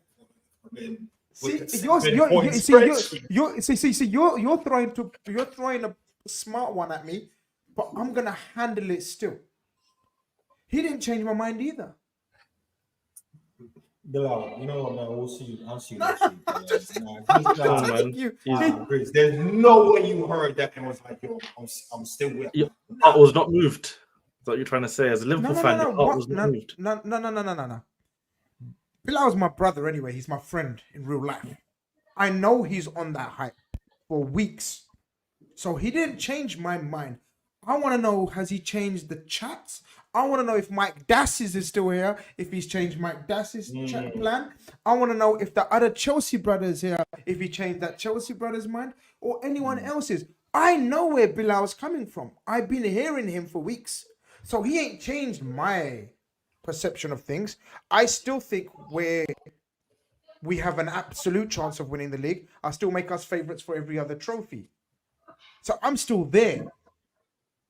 Has it changed your minds in any way in the chat? Nah, bro. What I realize is there more than one colonels out here. Bilal, big up yourself, not you, Bilal. Like like Dan Smoke said, you stay in your place. But the Bilal that just called in and that, bro. Nah, man's a colonel out here, bro. Did you not hear that message? Bars. Man came with bars. But listen, we had to end on a high for Liverpool. Some people might have been a bit depressed after Man City scored a last-minute winner.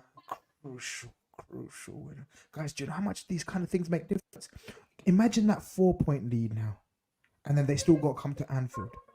You know, if they had lost, I was saying it before De Bruyne scored. I was sitting with my dad. I was like, if these guys lose, they're level on points with Arsenal. That's how things change. And then De Bruyne just slapped it in. I was like, okay, fair enough. Like, it's mad, isn't it? It's mad. Yeah. It's mad. But people, we've gone way over time today. Thank you very much for your support. Smash the like if you haven't. Last time I'm going to say it. Big up Bilal. Big up Colonel. Any last words, guys, before we wrap it up? Yeah, well, just guys, check out all the links in the description. Check out the podcast. Check out everything. And yeah, man, hopefully tomorrow we get some more good football. And hopefully it could be tasty tomorrow, you know? Yeah, man. I need Tottenham to just like sit down. You need Tottenham, you know? I don't want to see them on top of me, man. Even for a few days. This is madness. After last season, the man sacking who was it? Conte. It was a Conte, yeah. Conte, yeah, it was Conte. You're on mute. You're mute. So he sacked Conte. Arsenal nearly go for the title. Just bottle it at the last minute. They get a new manager in, and suddenly 6 months later, they're about to go on top of you. Because I think they're going to. Not a good look. Not a good look. Ten Hag, rise up, please. Rashford, Bruno, Garnacho. Arsenal's future is on your shoulders for tomorrow, man. Come on. Bilal, isn't that motivation to sack your guy then? Because it seems like, Hey, listen, I don't want to speak, man. I've said my piece on that guy, but he's been out long time, bro. He wants. Wait, tell us who you want. I need someone who's listen. I've got names. There's managers out there, but say that name that you keep saying. That's one name you kept saying, man. I can't remember on your Twitter, man. I've hyped a lot of managers, man. I don't know which one. I've spoke about De Zerbi. I've seen some people say. I said some. Listen, I'm a big fan of De Zerbi, to be honest, in terms of. But I want someone who's been there, done it. That's what we're missing. But listen, that's not my job anyway. Just next 7 games for Arsenal, we gotta win. Even when we play Liverpool, I need 3 points. If I don't see 3 points, I know that's madness. Suspicious. I know. I'm worried about that game. I'm not gonna lie. But listen, we cross that bridge when we get to it. Kallin Khan has been magnificent today. Thank you very much for your support, your love, your likes, your shares, subscribes, and most importantly, your comments and interaction. our chat is for sure one of the most intelligent. We have so much joke, and you all guys show respect. So big up all of yourselves. We see you next week. Take care. Peace.